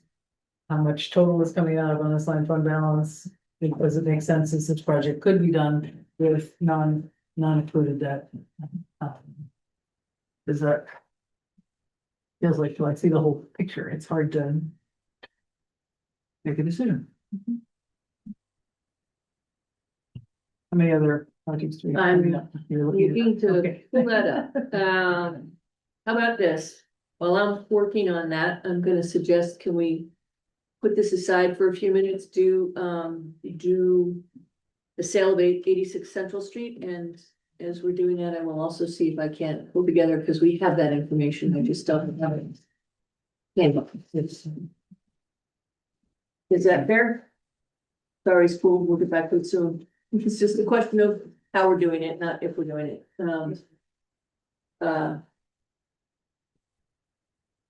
Dave. Okay. This should be quick. Get a few more cookies.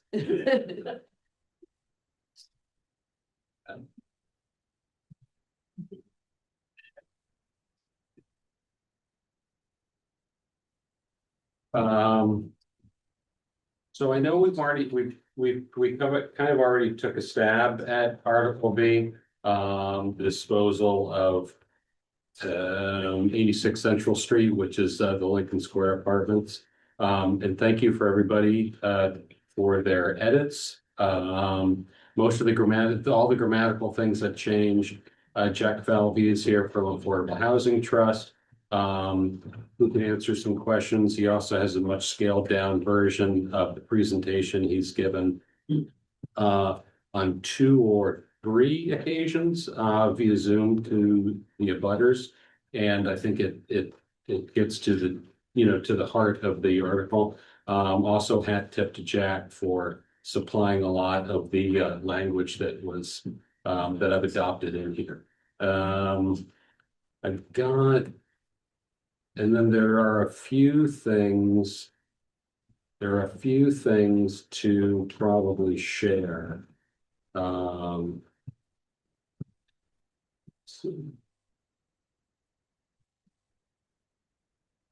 There are a few things in there that we need to discuss. One thing, you've all seen the is scrolling as I scroll, it should. Apologies if I say. Oh. That's Teams.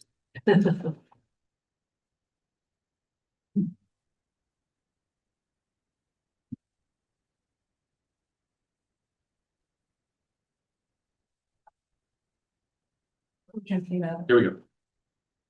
That's your. Let's just share everything. I'll share some pictures of my kids in a second. Seem to be cycling through everything. So one thing at the outset that I just wanted to just kind of mention is I do want the comment spirit to kind of echo that of the Center for Active Living, that we acknowledge Hingham's senior population is growing and needs to be better served.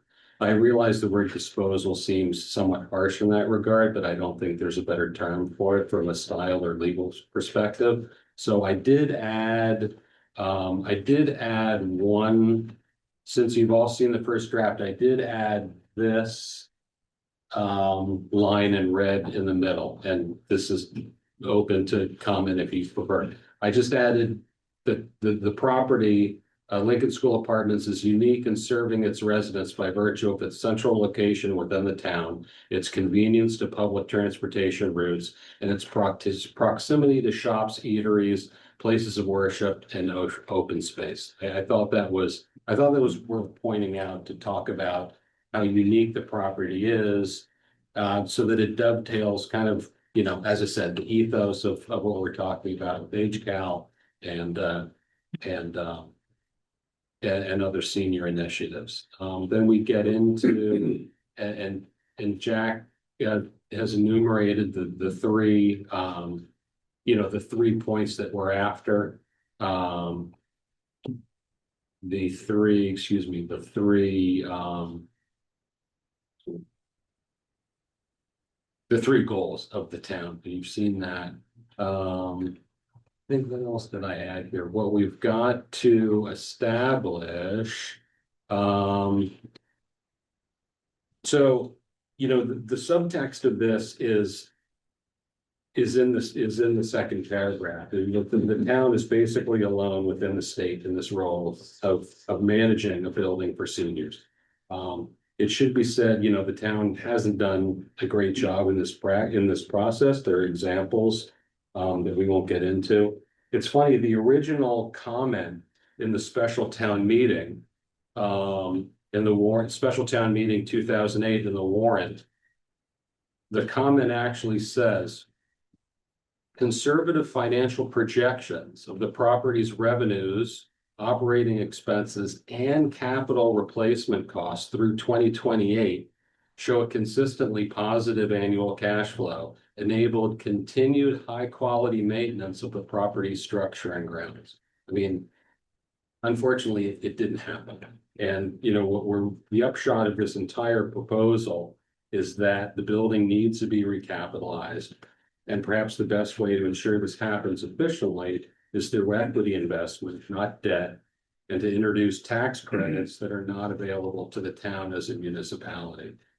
Furthermore, you know, we want to bring in greater management expertise. The LSA board has 5 volunteers that meet monthly. And in order to really benefit the seniors, again, speaking to the spirit of the article, you know, to benefit seniors, current and prospective residents that live there, LSA needs more expert and more responsive management. And we've written it in there. I think maybe, Jack, do you want to add anything? Do you want to present some of what you said? So where should I talk from? I think up there would be the. Yeah, thanks. Cool. Thank you, Jeff. So I'm Jack Balvig, Chair of the Affordable Housing Trust. We're seven members before you from time to time on been up to for the year. But this is obviously a separate initiative, this article. I have, as Dave mentioned, I've talked about this in several venues, the select board, obviously, the neighbors, to residents, got longer presentations. I scaled them back to a handful of slides. I would suggest that I go through those, and I really welcome people to just cut me short on any points that you all have talked about, because I'm capable of going along on this, and I know you have done it. So, the purpose of the proposed article, in a nutshell, as David said, is to authorize but not require the select board to dispose of the LSA property, and it would the select board would reach such a decision after engaging in a request for proposals process. The 3 goals we're trying to serve here, the 3 town goals. First, to preserve and renovate the building. Second, through expanding the building from its existing 60 units to approximately 90, help the town meet its affordable housing goals as set forth in the master plan. And third, to move ownership from the town to an acquiring party, either via a sale or long-term lease. As we say through an RP process, the select board will receive proposals if there's an interest, that if there's a proposal that it used to be in the town's interest, considering all the interests at stake. It would go forward with one. If not, we may be back to the drawing board, not going forward with a transaction. But really, this is what an article that we think enabled us to just explore what the financial and physical options are as to this building. If we go to the next slide. Please. Thank you. Let's kind of unbundle these one by one just a bit. And I'll try to go relatively short here. So the Lincoln School needs significant improvements over the next 5+ years. The town, it does not have the resources to take on. We estimate that, the capital renovations needed at the building, will cost from $7 to $10 million. It is, the building consists of, as you may know, we skipped the pictures, I think. So 2 wings. The first is the Lincoln School. It was built in 1912. The second is the wing, which was added in 1980 after the town sold the property. The Benedictine fathers who made the improvements of it. Under the management of this property, the structure goes something like this. The town owns the property, leases the property to an LLC called Lincoln Apartments LLC. The housing trust is the sole owner of the interest in that LLC. There's separately a board of managers, a separate 5-person board that Dave mentioned that oversees management, and then management supplied by corporate management, who is the retained management company. They run operations, maintenance, finances, and report into the board of managers. So that's the structure. The building sits on, it consists of about 15,700 square feet, according to the tax assessor's office. And the entire size of the property is 2.05 acres, which is about 89,000 square feet. Net it occupies something like 17% of the building, occupies 17% of the property at present. So we're talking about, we're interested in looking into whether an addition of about 50% of what is there would work on this property. As I said, we've estimated existing needs at something like $7 to $10 million. We are in the process of commissioning a new capital needs assessment for the property. Normally it happens every 5 years. Last one was in 2022. We're going to get one done this spring to kind of update what we think are the estimated costs for the various needs we know about. But under the existing CNA, and adding to the existing CNA, the fact that we need to do a complete building repointing on the outside for $2 million, about $500,000 in repairs over the next several years. And an HVAC system for the entire building, which is really inadequate to heat and particularly cool the building. It puts you somewhere in the $7 to $10 million range. And this should make you somewhat happy. This is one number we're not asking you to add budget. We're trying to think of whether the disposition of the property would now enable us to take on those renovations and expand the property at the same time. As David mentioned, there are financing mechanisms, particularly low-income housing tax credits that are available only to private entities, for profit or nonprofit. The town's not eligible. And every time the town touches the bill to do any addition, or it were to take on an expansion, which I don't think it ever would, under Chapter 30B would probably spend 15 to 30% more than a private developer would have to spend.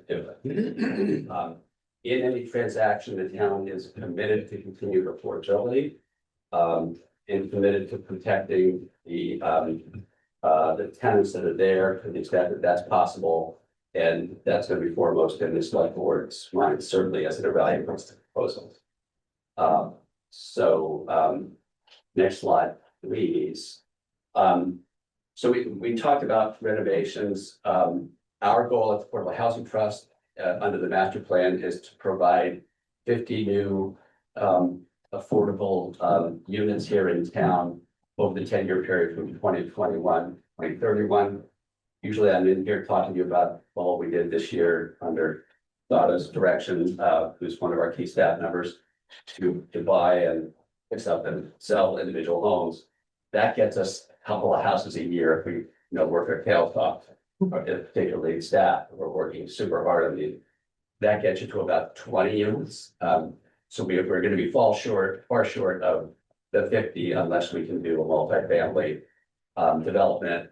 I think I've said this to you a couple of times in the past, and we've been talking to the town about this for years, to town administration about what properties in town might work. This is the property we kind of have kept coming back to. It's really the one property that's being offered as an opportunity in the near term to add multifamily units. The goal is to be into this senior affordable housing as well as persons with disabilities that it is now. And so that's the expansion piece of this. As to ownership, the town and back in 2008 decided to exercise its right of first refusal and buy its property back from the Benedictine Fathers. That was a hard decision at the time. The advisory committee, I think, split 9-8 on it. The town actually agreed with a very sizable majority at town meeting, but it has been a challenge for the town to be really the only town of our size to own and oversee management of a sizable affordable housing development. Typically, it's done by housing authorities. There's a group called Mass Housing Partnership that we use as a resource. They're a great resource for affordable housing issues around the state. We checked in with them. They know of no other towns that own anything of this size. Apparently, Weston owns a couple of duplexes and struggles to manage those. So this has been hard. A 5-member volunteer board, 3 of whom can they can meet a monthly meeting, or maybe it's all 5. How that goes. Relying on really excellent, but excellent staff, but who are spread thin, has made it pretty difficult. So the town really accomplished a lot by taking this property back, because it took control over the ability to maintain its affordability. Had the Benedictine Fathers sold in a private sale, we don't know really what would have happened, but it has stayed affordable, and we believe in the transaction we'll be able to make sure that it stays affordable. So those are the 3 reasons broadly as to why we'd like to move forward with this position authority. Let me just talk about one more thing, which may have come up, which is the question of, so why do we need a town meeting vote first before it goes to the RFP and the select board? This came out of discussions with Mass Housing Partnership, which told us essentially, because these RFPs are really involved and expensive to respond to, and because developers are really busy around the state with affordable and other multifamily housing, you will not get a full response from developers if they don't know the town's committed to it. So they've said, Mass Housing Partnership said this, and then we actually had this confirmed with a consulting project we did in the fall, that unless you have a town vote in place so that the developers know the town is broadly behind the idea in this location, you won't get a robust set of responses. We think through our consulting project, there is going to be quite a bit of interest both from nonprofit and for-profit developers. We'd like to get as many proposals as possible to find one that's in the town's interest. I think that this may just be our last slide on anticipated process. The only thing I'm really getting at here is we've listened to residents, we've listened to neighbors. We understand there are some very legitimate concerns that we'll take into account through, if we get to a town meeting vote, but in the RFP process, we'll set selection criteria that that put weight on the character and size of what's going to be built, as well as the financial components. The select board will run a process, presumably with a committee, where it will narrow down desirable proposals. There will be ample opportunity for public input at that stage, as well as after selection of developer, if it happens, at the zoning board of appeals stage. So that's kind of the process going forward. we've tried to convey to both residents and neighbors, both the commitment to affordability that everybody in the affordable housing trust has. Also, that one of the three pieces of our mission is to deliver affordable housing that's consistent with the character of the town. And everybody takes that seriously, but we also take seriously the underlying mandate that we're supposed to be creating more affordable housing. As David said, well, it's a great location, centrally located and with access to the downtown and the residents. It's always interesting. The residents at this property have like 1 million complaints about how things kind of are ethical or, condition of building and so on. But they love living there. I mean, big picture, they give living there super high ratings. They want to stay there. One of them commented at a recent meeting that their friends who see the building say, it must be a great place to live. As you said, and we say it is, but if you walk inside, it doesn't quite look like it does outside. Like it's beautifully landscaped. I think corporate tries hard to keep it up, but it's an older building, it's tired, systems really need a lot of work.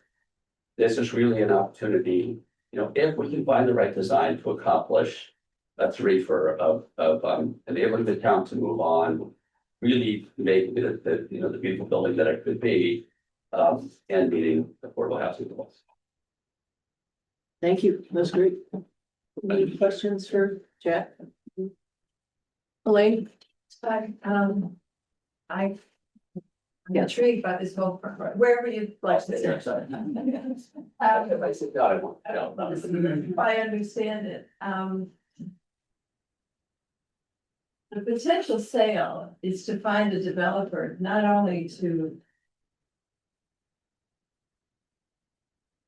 attend to all the problems of the current structure, but to, design perhaps up to 50 or 60 additional units.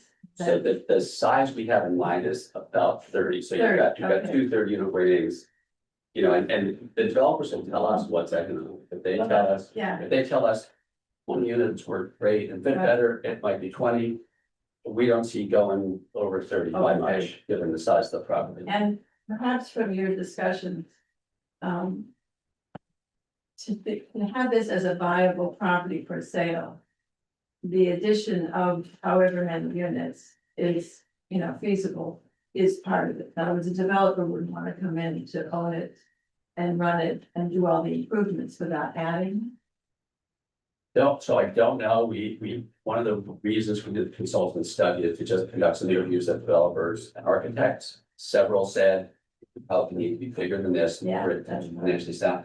This issue of so what happened and why weren't there sufficient reserves to take this on? Is well, it's a difficult one. Obviously, people were optimistic back in 2008. I think the costs are higher for everything that we touched there, but the potential is under reserving for replacements from the beginning. And I think the economies of scale would work such that if you have something like 50% more revenue, or maybe 30 or 40% more revenue, the cost won't go up by as much, and hopefully they can reserve. But one of the things that I think we look at very closely in these proposals is the seriousness of the projections concerning actually funding a replacement reserve. I don't think this is unique, by the way. I'm not out of the affordable housing world, but I don't think it's unique for falling behind them. Yeah, no. Just talking about the other. Yeah, right, exactly. Ben? Yeah. So if this were not to. If this were not to be approved at town meeting, what is the future look like? So we might be back next year, depending on the reason why if it's something, if it's a narrow issue that we should address. So that's A. B, it means that as Affordable Housing Trust, we have to start looking for another property to try to build something that's multifamily. But I think you're asking about the future for this building. I think others have suggested you can take the revenue stream. We're about to get the debt paid off on this building in about 2 years. At that point, it will be clearing more money. You probably could borrow against that revenue stream and tackle some, but not all of the capital improvements. But it's unsatisfactory because then it leaves the town where it feels like it shouldn't be as the only town around trying to manage one of these properties. So I don't know whether if it gets rejected, the town have to consider, is there another way that it can move out of the ownership role that be more satisfactory in the town? Gary? I had two kind of unrelated questions. First, it seems like all the language says in the presentations and the comment that the town would do its best to preserve the affordability, and I assume also the age and disability restrictions. Is there some question that we couldn't do that? Why don't we simply say it will be done? So we make a condition of the transaction that we put a deed restriction in place for affordability. And there could be a deed restriction as to it remaining senior housing as well. Affordability restrictions, I understand, can be enforced in perpetuity. Other restrictions expire after 30 years. So I happen to be a graduated lawyer, but guys like our town council just don't want us to put absolutes in there about that we can guarantee it, because we can't necessarily guarantee it, but we think that between deed restrictions, the fact that it's going to be a condition of all of the funding that comes in, as well as the need to get a permit for any changes through the zoning board of appeals, all should give a lot of leverage to make sure that those conditions are met. Just again, this is a little unrelated, but on the assumption that one of the important goals is to expand it, how does that work with zoning? Would this be like a friendly 40B, or how would we What I understand is that it's a modification of the comprehensive permit. So we have a comprehensive permit in place from the time that it was built, and we modify that. And so it would be a zoning board of appeals permitting process. comprehensive permit? Yes. So in other words, it was developed as a 40B. Right. And so we're simply keeping it within that. Right. Okay. Any other? Thank you very much. I think, having read the transcript, Mr. Seelan was one of the folks who warned against the financial wisdom. Or it's just this product. So I was impressed that you would say, "I told you so." I was sorely tempted. Thank you, Jen. Good question to David, yes. Okay, Sure. So David, in the recommended motion, it sounds as if there is a thing called an affordable housing restriction. That is something that the select board, that could be applied at the sale or at this process, right? To impose an affordable housing restriction, but there isn't, making it for seniors only, seniors and disabled Exactly. only restriction. Is that? So, just to kind of, I think what's open for discussion here is, as pointed out in the timeline here, how much do we want to set forward in the comment and the recommendations? As far as it, as you say, it should be senior housing, because, and how much should we leave to the RFP process is, I think, the issue that's really germane to, to AdCom purposes. The article says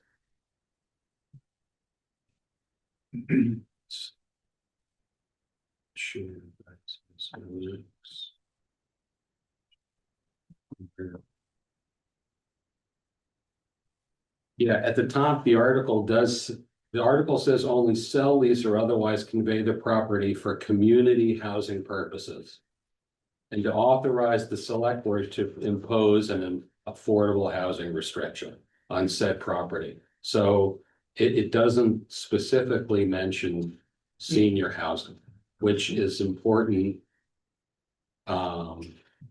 Which is an important point that's been raised by the abutters, some of whom are here tonight.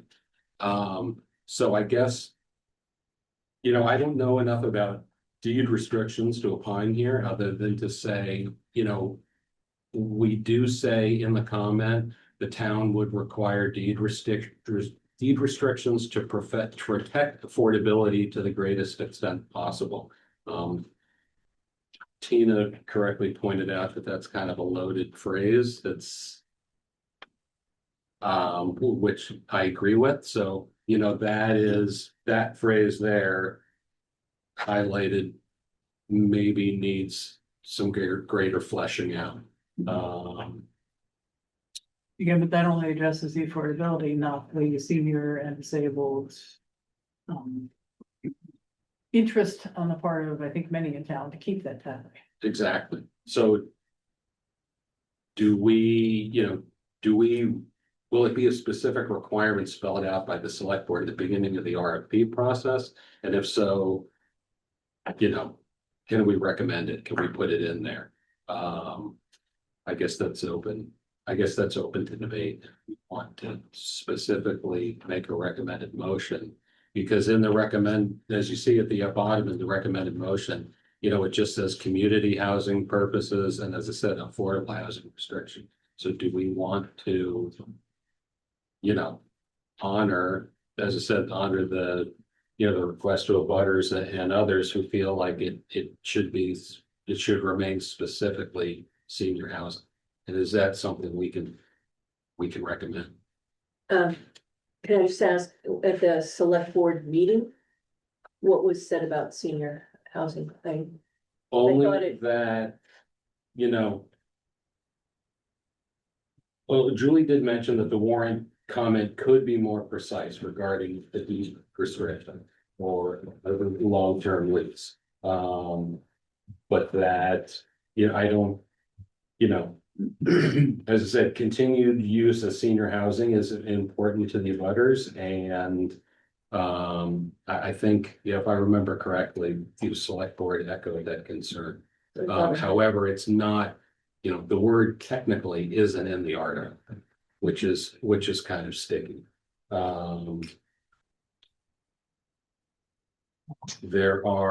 So I think that's really. And I also talked, there were also, those of you also had questions about, fleshing out the timeline more. And people did mention in calls that, we should think of this as the first step. So I did add a phrase here, in red there in the middle, which says, granting the select board authorization to dispose of the property represents the first step in starting a meaningful and effective RFP process. As part of an ongoing exploratory process, that's all right, as the advisory committee, expect there to be plenty of opportunities for public discourse. And then it's a question of, do we keep this line in? At the conclusion of the RFP process, the select board would determine which, if any, proposal serves the best interest of the town. So I guess what I'm kind of ham-handedly trying to say is, how much do we want to force the issue now in the recommendation, or how much are we comfortable leaving to the select board to just kind of determine in the town's best interest? I think it's been reflected by abutters that we lose a certain amount of control over the process by having, the RFP process go strictly to the select board, even though what I'm trying to say here is it has to be the first step to get a meaningful RFP. And we expect there to be, as I said, opportunity for public discourse. It's a promise. I guess what I'm saying is it's a promise on behalf of the select board to hear more? Is that valid? I mean, for sure, I think they would socialize it. Yeah, And have hearings on it. Yeah. Well, I think we can get that confirmed. It would be Okay. good, but that would be my expectation as well. I agree with you, Michael. So. The article doesn't address the expansion. And, the expansion seems to be clearly part of the thinking. And the abutters, as I heard the discussion at one of the meetings, have concerns about, parking and getting in and out of the space. It's right next to the armory. And, so I guess, we have this big discussion about should it include a reference to seniors? Should it be more explicit about the reference to expansion? Which just brings you back to Jerry's point from a couple of meetings ago about the purpose of the Article 5A. When the select board is granted authority to sell a town property, it should state what the purpose is.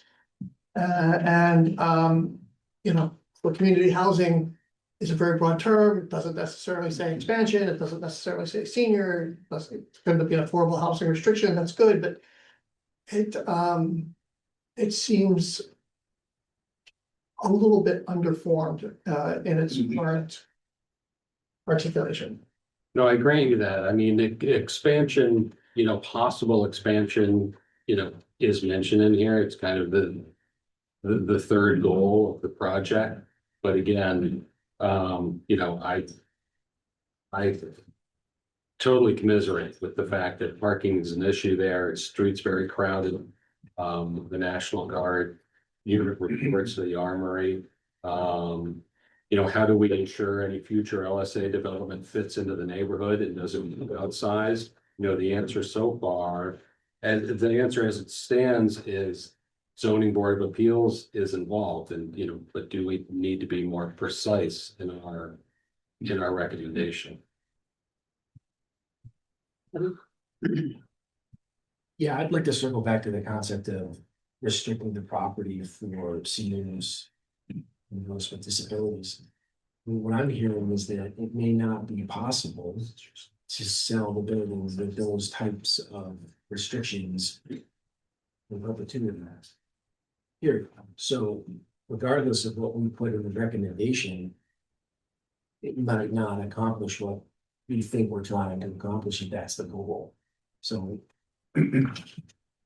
personally, I'd like to hear from town council on what, if any, restrictions could be placed on the sale of the property with respect to seniors, individuals with disabilities, and perhaps even future building on the property. And what legal effect any of that would have, if it would be time restricted to 30 years and then, then the restrictions would lapse or something else. Right? I think, it makes a world of sense to the town to try to get its capital out of the building, because having the capital tied, you get to the same goals without having your capital tied up in the building. There's no argument against that. The thing that gets tricky is there's a tension between the goal of getting the most capital out of the building on the one hand, and what's permitted or what's stipulated going forward, because the buyer is going to want to minimize the deed restrictions, to expand the building, to have as much market rate housing there as possible. And that serves the purpose of getting as much capital out of the building as the town would like. On the other hand, anything falling short of that with a lot of deed restrictions or limitations on the footprint of the building limits the town's proceeds. So you can treat this two ways. You can put the stipulations and the requirements in place on the front end. Or you can say alternatively, this is all going to get adjudicated in a public process with hearings and town meeting, and everybody will have their say. And the select board at that point will probably have to strike a balance. So it's a question of how much uncertainty you can live with. But the buyer is gonna definitely wanna maximize the size of the building and limit the deed restrictions. So where do you want to draw the line? I think it's the way to think about it. Brenda?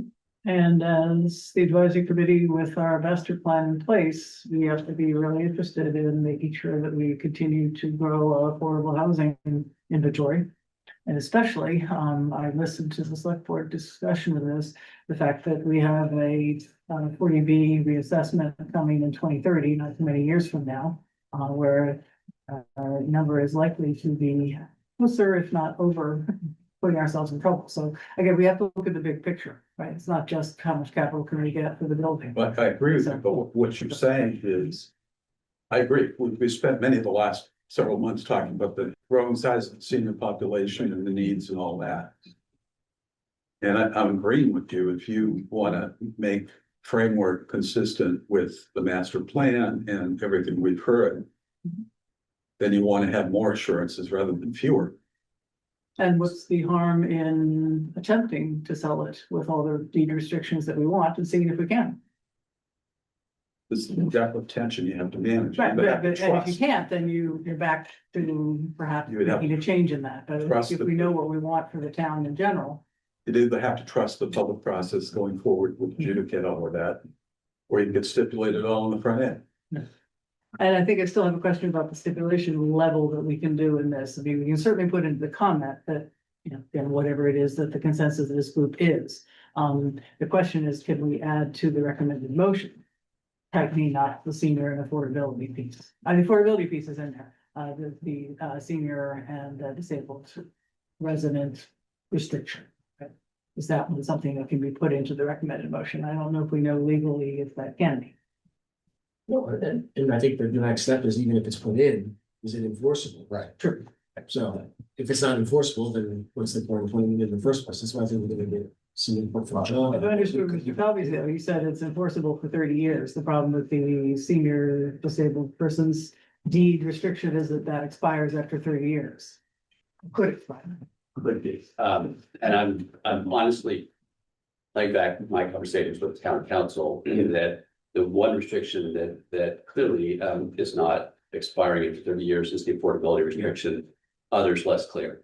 It could be that a senior affordability restriction is a type of affordability restriction, and therefore it lasts in perpetuity also. So we don't want. I think we want to know all of them. Right, you'd like to try. I would like to try. Yes. So this expires unless there's another active town meeting, or it expires. No, it's just like a restrictive covenant on the deed. So, I mean, my understanding is that all restrictive covenants on deeds pursuant to statute last for 30 years. Unless some of them, and then it gets above that amount of my depth. So that's why I'd like to know from John what it is that he thinks could be put on this in terms of the deed restriction, or would actually be enforceable in perpetuity. And would that be, I'm sorry, just to ask, would that be John or Susan? Or Either one. Okay. Either so one, we'll- because then at least we have a menu that Yep. we could look and say, all right, this, like this, and this, and this, and these could last in perpetuity. At least we know what we were actually putting into the recommendation would have some sort of effect. Mary. Just to, build on Brenda's point about kind of taking a step back.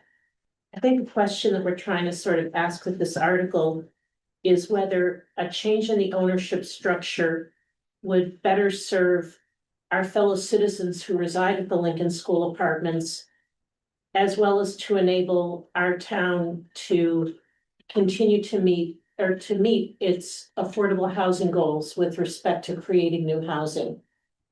And to me, that's kind of the root of the thing. I would just make 2 points.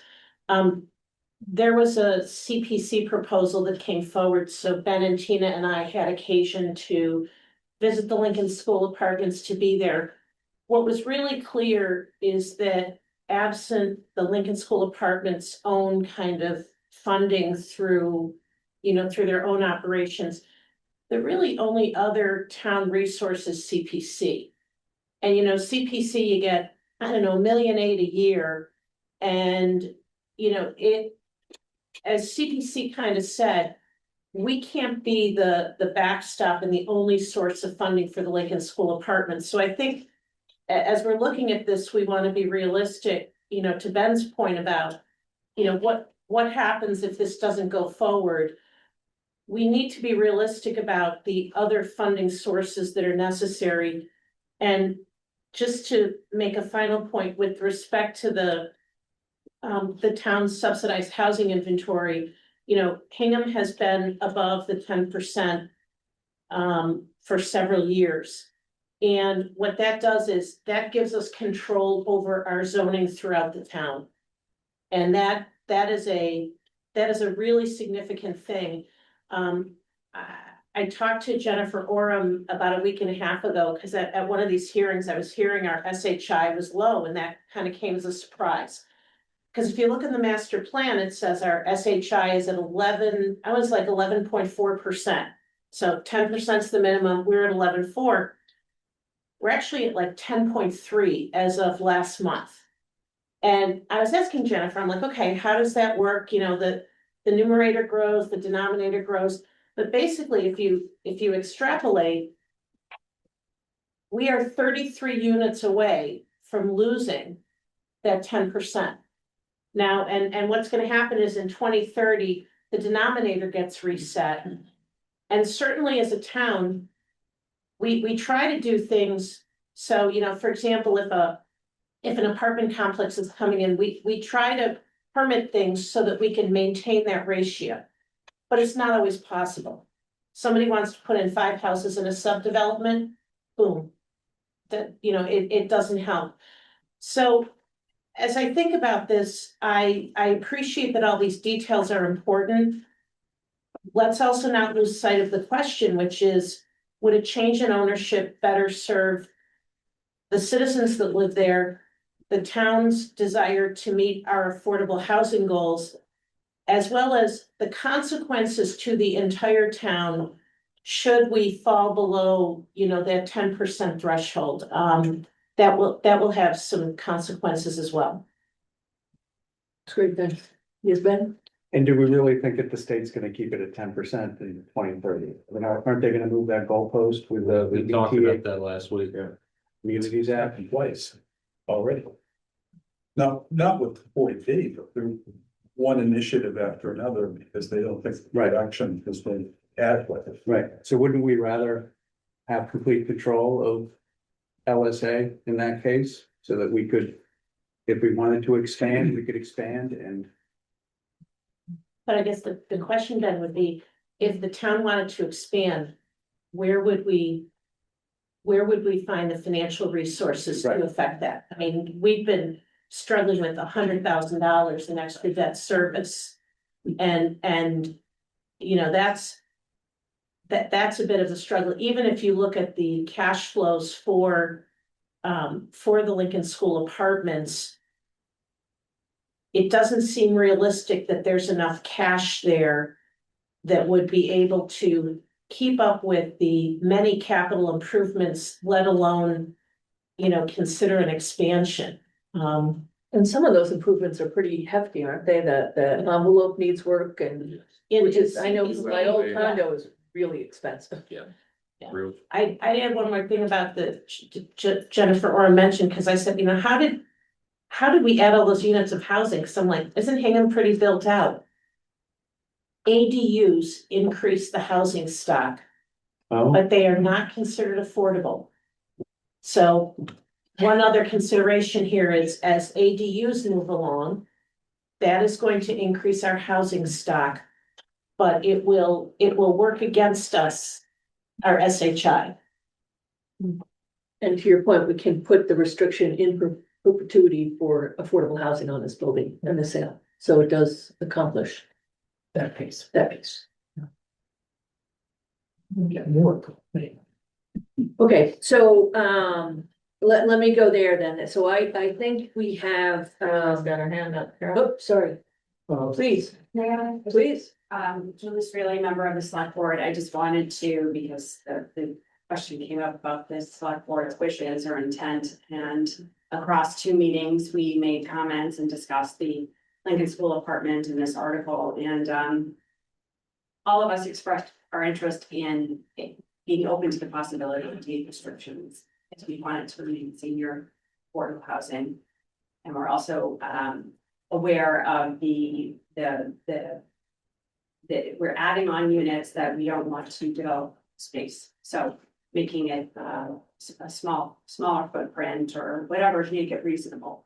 And a deed restriction, yes, Kevin mentioned that the 30 years or whatever, but during that time period, that supersedes the 40B project proposal. So that would be held in place and that'll keep it from 40B developed. Thank you. And it's sort of open to the idea of the motion changes to incorporate. Thanks, that's great. Yes, May the general public speak. just give us 1 second and then yes, for sure. Could I Yes, add one thing? Shifting gears a little bit from these very substantive issues. One thing that struck me is, nowhere in the comment do we talk about what we would likely sell this property for. And David and I talked about this a little bit, but I think it should be knowable what we think the range of the value is. We know that 18 years ago, it cost $7 million. Surely it is at least that, if not more, today. We know that the outstanding debt is around $1 million.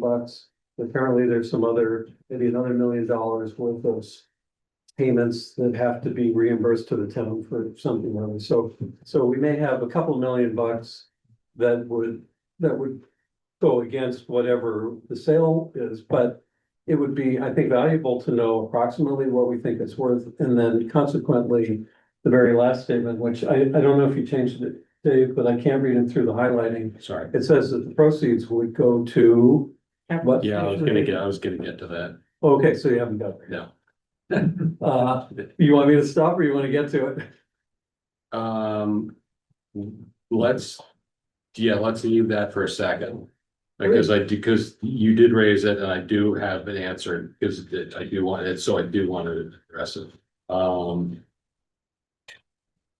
I guess, we do have some of the financials and I wonder if, adding a whole section on I don't know if adding a whole section on the financials, clouds the issue or. I think it clarifies the issue because if we said that all we could get for this was $2 million and there's $2 million that have to be paid back. So the town gains $0, that's one thing. If we said we're gonna sell it for $10 million, which means that we net $8 million out of it, that's a totally different sort of situation.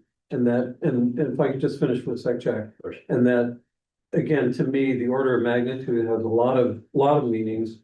One of which being, where should that money go within our town budget? And I think now it's proposed to go into this capital stabilization fund. I don't know that it's required to do that, and I think it's worth discussing if that's the appropriate place for it. So those were kind of in a nutshell, those were my financial. I mentioned that. Sure, let me, Jack, I'll begin. So let me just say 2 things. One is, we have at least one affordable housing expert on our board who can't be here, but I've talked to her about this. Both state and local providers of low-income housing tax credits look very strongly to local financial commitment to the project. So one of the ways in which we're gonna commit financially to the project is by probably selling this property at a very favorable price. A buyer is going to come in, obviously, and need to make, as we just talked about, $7 to $10 million worth of renovations on the existing building, add units which are generally costing something like $600,000 to $800,000 a unit for new construction these days. So do the math, that's an expensive project, and we'd like to limit the size probably, and it's certainly the trust and interest, and keep it attractive and make sure you've got a buyer coming in who's financially committed to maintaining the quality of the property. I don't think there's anything we can say about a sale price at this point, as much as you might like to. We'll have the building appraised, that'll be a factor that the select board obviously will consider as it evaluates offers, but we shouldn't have super sky high expectations on a sale price. We bought the property for $7 million. But we borrowed that money, we will have paid off the debt. We've taken a little bit of money over time via cash flow rent as well. And there'll be something at the time of a sale, but I don't think we can set any expectation. I think it would be stunning to me to. I mean, I'd love to sell this building, but it's stunning to me that we can't tell town meeting approximately what we think we would get for it. I just find it very odd. It may be stunning, and there might be a number that is going to be competitive bids. Maybe a number that comes in that is attractive. I just don't think People sell these buildings all the time. Why? How did they do that?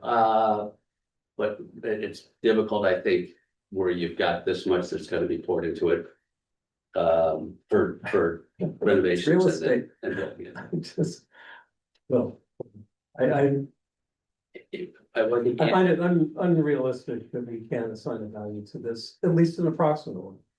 Range, this is a real estate deal. Well, people do these things all the time for every type of property imaginable. This isn't unique, so I don't know. I think it's an important consideration to give to the taxpayers and to town meeting to say, if we sell this, we're gonna make money, we're gonna lose money, we're gonna break even, whatever, and then what do we do with that money? It's a large asset to be talking about without understanding what the value to the town is, among many other values, financially, so. We don't have an appraisal. We don't have a valid's the wrong word. We don't have a good appraisal of the value until the RFP process. Appraisal would be revealed by the appraisal process, and we can't, by the RFP process, and we can't start the RFP process without proving the sale. That's Why can't we That's get the a, catch. why don't we get an appraisal? I mean, that has nothing to do with the RFP. Hiring an appraiser. So I think it would be stale, would it not? I guess that's the reason not to do it now, but yeah, Jerry, I don't know if you. The appraisal, then the value to a buyer obviously depends on what the proposal they put together, what they're gonna do with it. So we will get an appraisal that's kind of near the time when we expect to do a transaction. So that's sort of not one of the three reasons we teed up as to why this is something that the town should move on. And that's just TBD, whether the town gets $1 million or $5 million or $8 million or whatever. We just don't know that. Ben? So Jerry, I agree with you that we should be able to come to some number, but doesn't this get much more complicated because of the potential recommended motion that we're adding layers of perhaps restrictions, or Well, a good appraiser could take all of that into account. should we be able to give that to them? In other words, let's say, for example, we said, we want to sell the property. To the appraiser, we think that there could be some number of millions of dollars of capital improvements required. And frankly, if the town thinks it's $7 million, that means the private developer would think it's $3 to $4 million, just because their costs are less than the town incurs for the same work. In any case, you say to the appraiser, here's what we think. The appraisers should, if the real estate people, they should have a sense of that. And we say that furthermore, based on what the town would like to see, that it could accommodate as many as 30 additional affordable units. It's all arithmetic to an appraiser.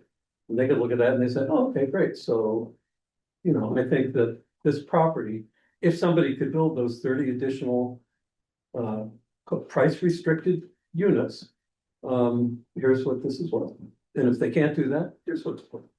Again, I don't think they're complicated issues. It just feels like it should be something that we are able to tell. I'm on Jerry Island. Okay. But it sounds like, so where we are, that's the concern, but, and not something we're gonna get, between now and Tuesday. Yeah. I've had experiences with appraisals, not big ones, but that much I know, and so I think that's a factor into what we can get between now and Tuesday. And hopefully tomorrow would be get, an answer to the question, for the restrictions, get a little more clarity from John Coughlin, hopefully on the restrictions, and it seems that for the purpose of putting it in there, I think it's even appropriate to be able to say some, I think, well, again, sharing it, but some comments to that, that's the desire. I think the select board has indicated it, but whether or not they can do that this evening, I would factor into what they said. I think that's important. They can't, again, we're not saying it's committed, they're committed to it, but I also think it's good to know what they can do. At least that's what I'm hearing. So again, if that's not a factor, just understanding that, we can talk about that, but why don't we see if we can't get that answer? Anticipating we might have it, it's on the schedule again for tomorrow. It will be a much briefer conversation tomorrow. We've got everything from tonight's on tomorrow. So we could have get a little more information and then Okay. see where we take it tomorrow. Does that sound good? Any other? Mary? I think, and Jack maybe can correct me on this. This seems like the town meeting with assets, right? Buying assets, selling assets, repairing assets.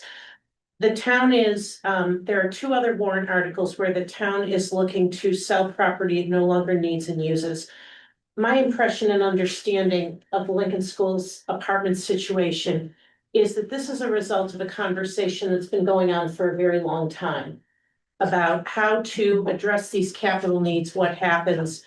I think in the comment, it might be important to reflect that because I think the town is looking to sell the Lincoln School apartments for a different reason than 8 Short Street and 230 North Street.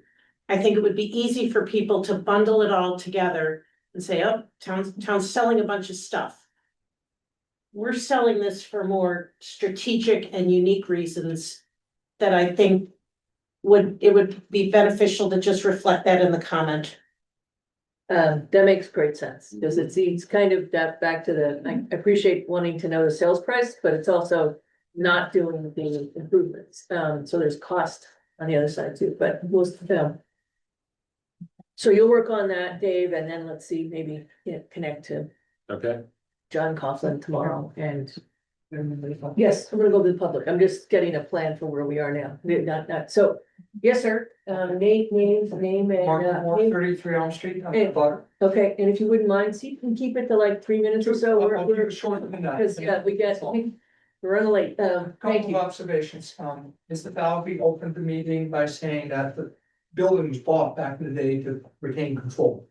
And so we're taking a vote to effectively maybe secede control at some point. The other thing is, while they've been working on looking at this for some time, it's been a relatively short public comment period, and I think the abutters have about 100 different questions related to, if the building needs effectively 18 million in new additional space at 600,000 a unit, plus they're gonna buy the building, they've are at risk of losing the HUD contract in 2030. Basically, it's my understanding, any developer is not gonna be able to get financing unless that HUD contract is in force. And so you gotta find now additional layers of complexity. Anyway, the list goes on and on. The point is, what I would urge you to do is postpone this. But we need more clarity on all of these things. I don't think it's fair to ask the voters to make a decision on something that we don't have all the answers to at this point. It's just the select board usually, when you make a recommendation, it's basically locked and loaded. I don't think we're anywhere close to that. So I would urge you to delay. Extra comments. Any other public? Yes. Make it short. Yep, name and address, please. Betsy Herberg, I'm at 24 Elm Street. So first of all, thanks, Jack, for all the work that you have to. And it sounds like you've all taken on the comments from the abutters, I've also heard about. And so that's great, but I think that the concern we have, it might be similar to what Barbara was saying, is that we're already sort of done with deciding that we want to sell it. But what we're hearing as abutters is, yes, we have to work all this stuff out. And well, we've already decided to sell it, the town will vote to sell it, and then we'll deal with all these issues. That's a big challenge for the abutters to get over, that, you know, we're gonna resolve how much density is gonna be in the property. What the traffic is gonna look like, is someone gonna be looking into my living room window, and things like that. Like, why can't we decide that beforehand with respect to the dimensions of the property? And things like that, before we actually already decide to sell it. By then it's too late. Thank you. Any other comments? Jack, did you? Hey, thanks, Betsy, and we had this conversation in the neighbors call. I totally appreciate that concern. I think the point of this article, though, is basically to delegate that discussion to the select board, and that with those sort of citing issues and financial issues to be discussed as part of the selection process of figuring out whether there's a effective proposal. Thank you. Dave, can you also add to the John Coughlin conversation? Whether or not we are required to put, I thought sale of assets had to go into the capital stabilization fund, but that's a memory. So could you, or do you know that? We did, yeah, I originally thought that, as Jerry did raise a concern about that, and I originally thought that perhaps this was drafted wrong, but we did find Katie, would you be more comfortable talking about that? I've got your note.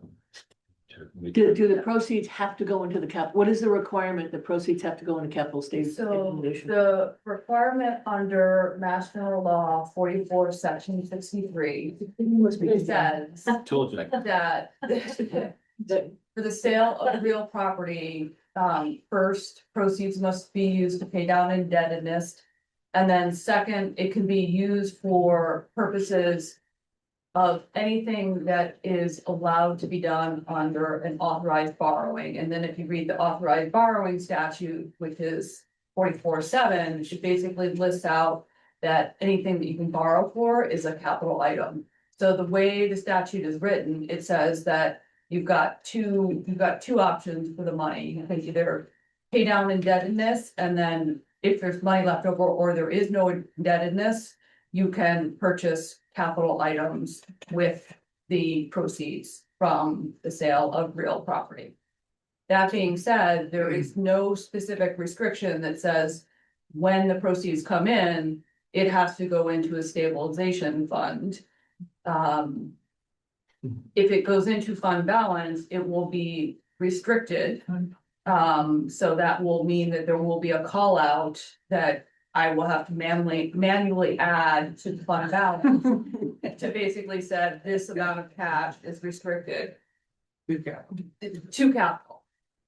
The capital stabilization fund that was created at annual town meeting 2023 says that the fund was created and would be funded from sales of surplus items. It does not preclude. In fact, in the comment that was written at the time, it says on a case basis, that fund can be augmented with sales from real estate.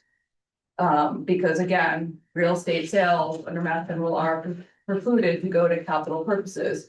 And when the capital stabilization fund was put in place, actually the creation was in one article, and the subsequent article actually was sale of property that was going into the capital stabilization fund. Now, the way it was written, the stabilization fund, you have the option each time when you have a real estate sale, you make the decision, do you want it to go into capital stabilization, or do you want it to go into cash and be restricted for that future purpose of capital. Thank you, Katie. I think that's clear. Everybody good? Thank you very much. Okay. I think we have a plan. See if we can get those couple of answers, cross my second one off. And done. Sorry, Dave. That's great. So if we can, backtrack. You will, there you go, stop sharing, I will. Start sharing.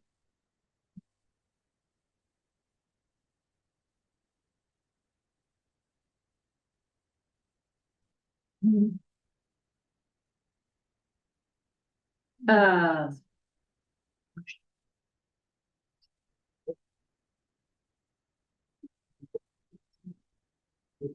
What I have, there you go.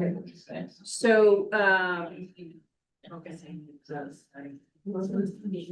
up here we have the proposed use of fund balance for the articles.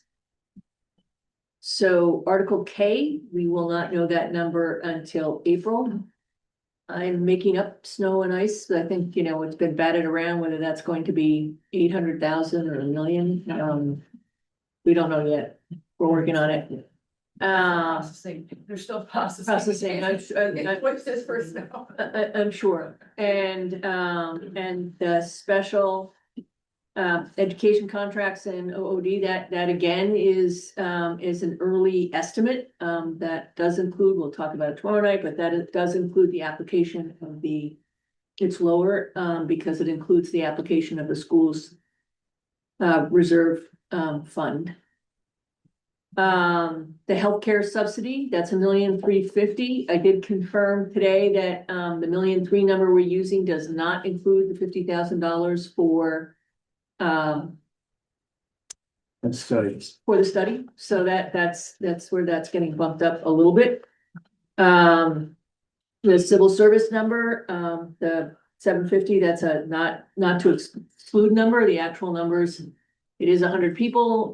The actual numbers are a little bit less, but this also accounts. It's a not to exceed, and I don't believe it's much higher, but I know when we get there, and I keep that number, so we'll get there. The 770 we've talked about, the 1,810,000 is the first estimate. We're waiting for that estimate.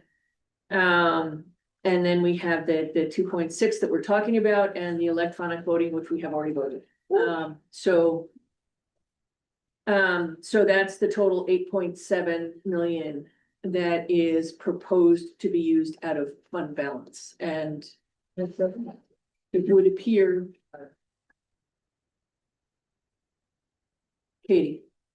If it's helpful, I did do the calculations on the debt service impact of $2.6 million. So I used the DLS calculator that's out there. So $2.6 million for level service over 10 years at 4%. Year one, it's 365,000, declining to 270,000 for thereabouts in year 10. If this was a 7-year borrowing, it would go from 476,000 in year one down to $387,000 in year 7. Year 5, it would start at 625,000, going down to $542,000 in debt service in year 5. I did look at Mass General Law, and it looks like there's 2 places where this types of equipment, there's a general consideration for equipment where it starts at 5 years, not to exceed 15. It would be determined by the select board in terms of what the actual useful life was. So I think 5 to 15 is the range. They actually do specifically call out fire alarms, and it's a max of 10 years. So I think for this purposes, 5 to 10 is probably the right range. I don't think we would go out to 15 on any of this equipment per se. So 5 to 10. So year one, your range impact is 365,000 to 625,000. I would just say, just having had a chance to think about it, that obviously cash is ultimately the cheapest solution in terms of the impact to the budget, but there are other considerations that you're thinking about, but there are obviously other impacts if you go with that service. Thank you, Katie. Appreciate you looking into all that. I guess I feel now we've got the information, some insight into it. Are we prepared to vote it? I mean, you want to make a motion and we'll see, I mean, I will, we want to go around the, you know, the only remark I would make to Katie, thank you so much, that was helpful, is that if we weren't gonna use fund balance, really the only two places we could look to that were either Article NN or the chiller. Are the only Yes. places, if we're going to look at it. But if we are not going to look at it, then I'm very, ready to make a motion. and I'm not suggesting you don't look at it when I say, are you ready to make a motion? I don't know the tenor of the room. Are we interested in pursuing borrowing? Yes, that's what I'm asking. I know. Jerry, you are, is there an interest in modifying the motion? Any other yays? I'm gonna agree with Jerry here. That's consistent with what I've been saying, and yeah, it's gonna be a little more in the budget, but then there's more in the fund balance and. So we're able to accommodate which article? So Or we could, I mean, just given the size, I think is Tina's point, the 1.8 million is a longer term asset, the chiller. Yeah. It sounds like it would probably fall under this 10-year bucket maybe. Yeah. And or or, that would be excluded debt, right? No, No. That's 1.8, okay. no, not excluded debt, and so that would be an option, and that 2.6 for Article NN would be an option to use non-excluded debt.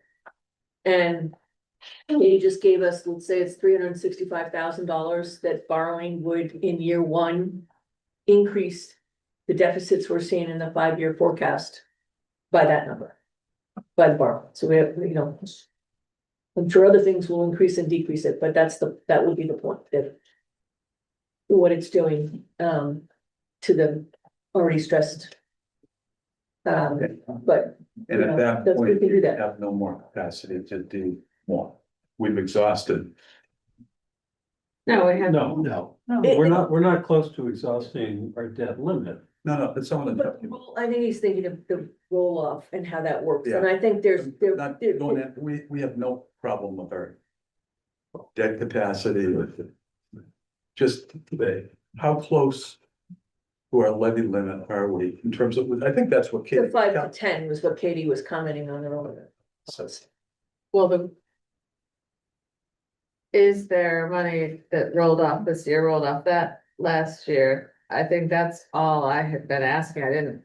Yeah, I think the point though, Katie corrected me on is that's in their 5-year forecast, so that the deficits that you're seeing already have that lower borrowing in the future years. I think it's clear that if we do non-excluded debt for this, that it would cost more, it would increase our Article 6 spending by that amount. Not unless something else increased them. And it's never a zero-sum game. We never know where things are gonna go. We can turn back, blah, blah, blah. So it may not, in fact, even lead to a deficit, but it's just one of hundreds and hundreds of components of our budget.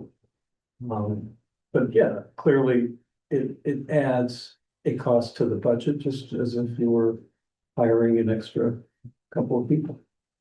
Right, yes, John. Just because Katie's here, so I think there was a projected turnbacks of about 1.5 million this year. Is that normal? Was that a high number, low number?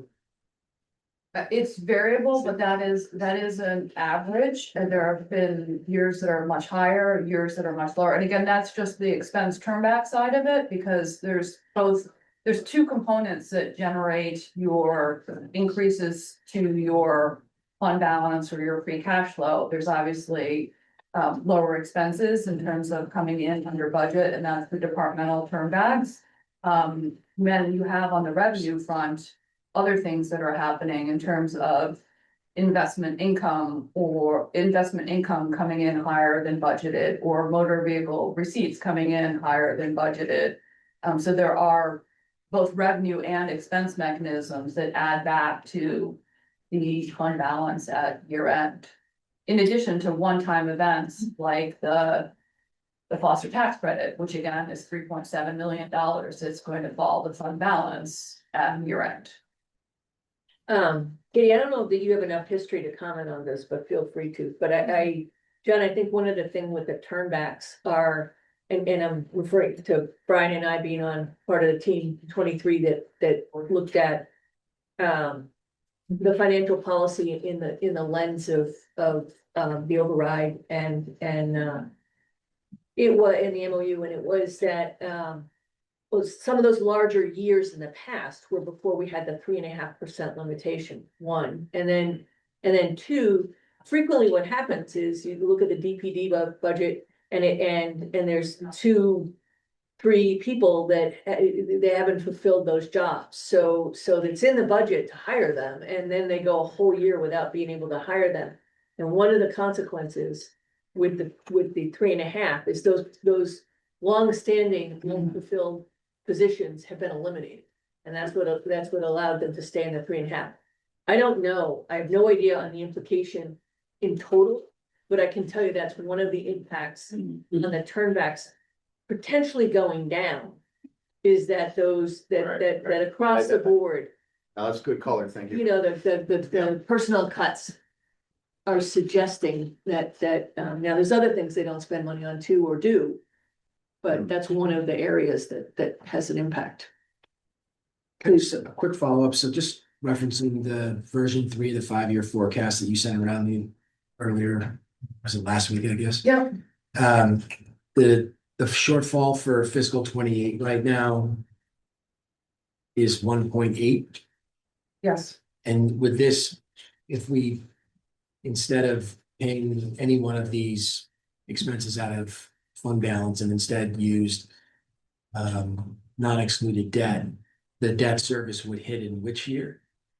Would hit in FY. If we borrowed in February 27, we would forecast it for FY 28. So we're 1.8 in the hole right now, and with this, it would increase by whatever the debt service would be based on the different terms of the. 365 to 625. So we go from 2.1 to 2.3 or something instead of 1.8. Yes. Okay. Yeah. Brian? Yeah, the way I'm thinking about this, subject to my mind potentially being changed, is that whether we like it or not, these numbers that we're talking about for the chiller and for the roofs and all of that, they have become emergencies. And as such, once they become emergencies, it is fair game to use fund balance. Having said that, they didn't need to be emergencies. It was a more proactive budgeting process for capital where we took the operating budget and set aside out of the operating budget reserve funds or stabilization funds so that, and then required that we put a stake in the ground to estimate things that are inevitably going to happen. All these things would cease to be emergencies. Fair enough. So if we can work in the direction of the latter while acknowledging the state of affairs is they've become emergencies. No, I appreciate that. It does sound like And I they're- hope that Matt's gonna help with them. And they're fair game as such for fund balance, but it's not a sustainable way of handling it because we're gonna run out of fund balance. That should be the concern, particularly as the capital budgets get bigger.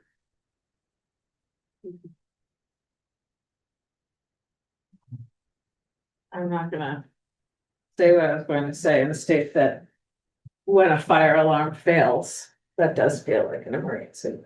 Yeah, but there's a way to that. It feels like we're ready to vote. Great. I'm sorry. Yes, sorry. No, it's fine. You sure? Yes. I'm sorry, because I was telling okay. If that's the case, as far as Article NN, the high school life safety system and east school energy recovery units replacement, I move that the town appropriate and transfer a sum of up to $2,605,437 from unassigned fund balance to be expended under the direction of the school committee for the replacement of the energy recovery units at East Elementary School at $860,000 and the replacement of the fire alarm / life safety system at Hingham High School at $1,745,437. Second. All in favor? Aye. Okay, all against? Thank you. All right, the we're gonna come back to tomorrow. We have one citizen's petition, the second one is going to get pushed out, it's gonna be on all of our meetings. I think we're gonna do that on the 24th. It was good, well. It's 24th or not. Thank you very much. I'm sorry, once again, we kept you past your bedtime. Thank you very, very much. I appreciate it. Sorry.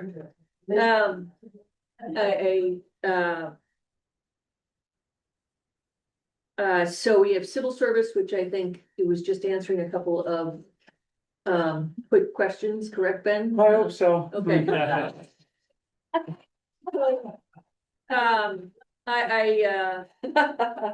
No, we are. I'm just setting the tone that, you know. Are there cookies or something?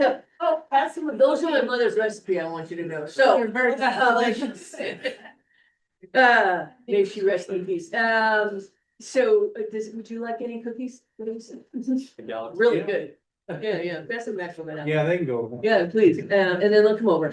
So I'm suggesting we continue. And see if we can't get these done pretty quickly. So Kevin, you have the transfer of a parcel of land. Yes. So you may recall that this is a citizen's petition. I'd just like to acknowledge Anita Ryan, who's here tonight. Anita drafted the article. She got the necessary signatures for it to be put onto this year's warrant. She took an hour out of her day to talk with me about the article and then presented the article at one of our previous meetings. The gist of this article is that the land that is proposed to be used to mitigate the removal of the land where the HCAL is proposed to be built from the protections of conservation and of Article 97, that land, which is called the replacement land, the proposed replacement land, which is located behind Plymouth River School and is presently owned and controlled by Plymouth River School. The gist of this article is that land would be put into conservation regardless of what happens with HCAL, and particularly in the event that HCAL does not go forward at the proposed site at Bear Cove. So just a quick note here on process as well for everybody playing at home. This was an article that was discussed at one of our meetings. There wasn't a lot of input from the committee on it. Nevertheless, we need to move forward and have a comment and a recommendation. So I undertook to draft a comment. This comment reflects, my thoughts on this matter, but it certainly isn't controlling on this committee. And the committee, this, particular moment is here to discuss what its thoughts are with respect to the recommendation under this article, and certainly has the ability to affect changes in the comment. I know everybody here knows that, but just so that everybody that's paying attention, it's not on the board, understands that as well. I think that's important. So just at a high level here, this article takes the replacement land, the 6.8 acres that's behind Plymouth River on High Street and is currently under the school committee's control. That land, which was identified as part of the process around the development of the proposed HCAL at Bear Cove, was identified as land that could be used to replace the land being used at Bear Cove, in the broad sense of being used to replace conservation land by creating new conservation land, because presently this land behind the school is not conservation. It was identified as part of that process, and then the school committee on April 28th took a vote declaring, as it must under the general laws, that this land was surplus, that they didn't need it for educational purposes, And in that vote, they explicitly conditioned their determination that the land was surplus and not needed for educational purposes on its eventual use as part of the construction of HCAL. So it sort of sets the table for the article, which asks the question, what should be done with this land in the event that it is not used in connection with the HCAL proposal at Bear Cove Park? So there are basically two sides to this coin. There is the side that the article seems to take, which is that it is good unto itself to take this land, which is pristine, in which people in town believe is already conservation land, sort of in the broad sense, and commit it to conservation, regardless of what happens with the HCAL project at Bear Cove. That's sort of I would say if you're for the article, that's sort of the position. The flip side of the coin is, which is the side that I came down on, and the side that I think on balance, affects my thinking more than the conservation angle, is that if the HCAL project does not proceed, then the conditions required to transfer the land to the conservation committee that were imposed by the school committee on its vote are not satisfied. And so an affirmative vote on this article would ignore those conditions and the implicit intent of the school committee in its vote, in which it conditioned the use of this land as conservation in connection with the development of the HCAL project on Bear Cove. The other piece I think that is also important is that from a policy perspective, changing control of town-owned land, as we've just discussed tonight, is a incredibly nuanced and complex issue. It strikes me that it's similar to when we amended our zoning bylaws. It's similar to when we decide to issue liquor licenses, which was a citizen's petition last year that was offered. And it's similar to the creation of a committee, which is something that the advisory committee considered this year. Those are all processes that in the normal circumstances play out through town government and various departments and stakeholders. And it doesn't strike me as a prudent thing to do to sort of take that process out of the control of the normal course and the different town departments that weigh in and do it by way of a citizen's petition. So the comment sort of reflects my thinking along those lines. Again, that's certainly not determinative, and we're here to discuss our position and what the comment should include. Questions for Kevin or comments? Oh, sorry. So from a practical point of view, if HCAL didn't pass, yeah, but then next year they came back with a smaller version and everybody loved it, same site, you could not do the swap? If it was already in conservation. Yes. It's implicit, but I want to be sure I understood. Yeah, I'm hesitant because to answer the question, because I think it's I want to be careful on making sure that I give the right answer. And that really is an answer I think that probably best comes from town council. It seems to me that once the land has been transferred to Conservation Commission, it can't be transferred there again. And so I would be concerned about how that would play out. Brendan, is that enough, John? You good? Yeah, I'm good. Having talked to Susan Murphy about what I had to add to the comment for the HCAL article about what is the last step of the Article 97. If it passes the town meeting, if it passes the ballot, if it goes forward, then the Conservation Commission will have to vote to accept that as a piece of conservation. So I think if HCAL doesn't go forward, that process would not happen.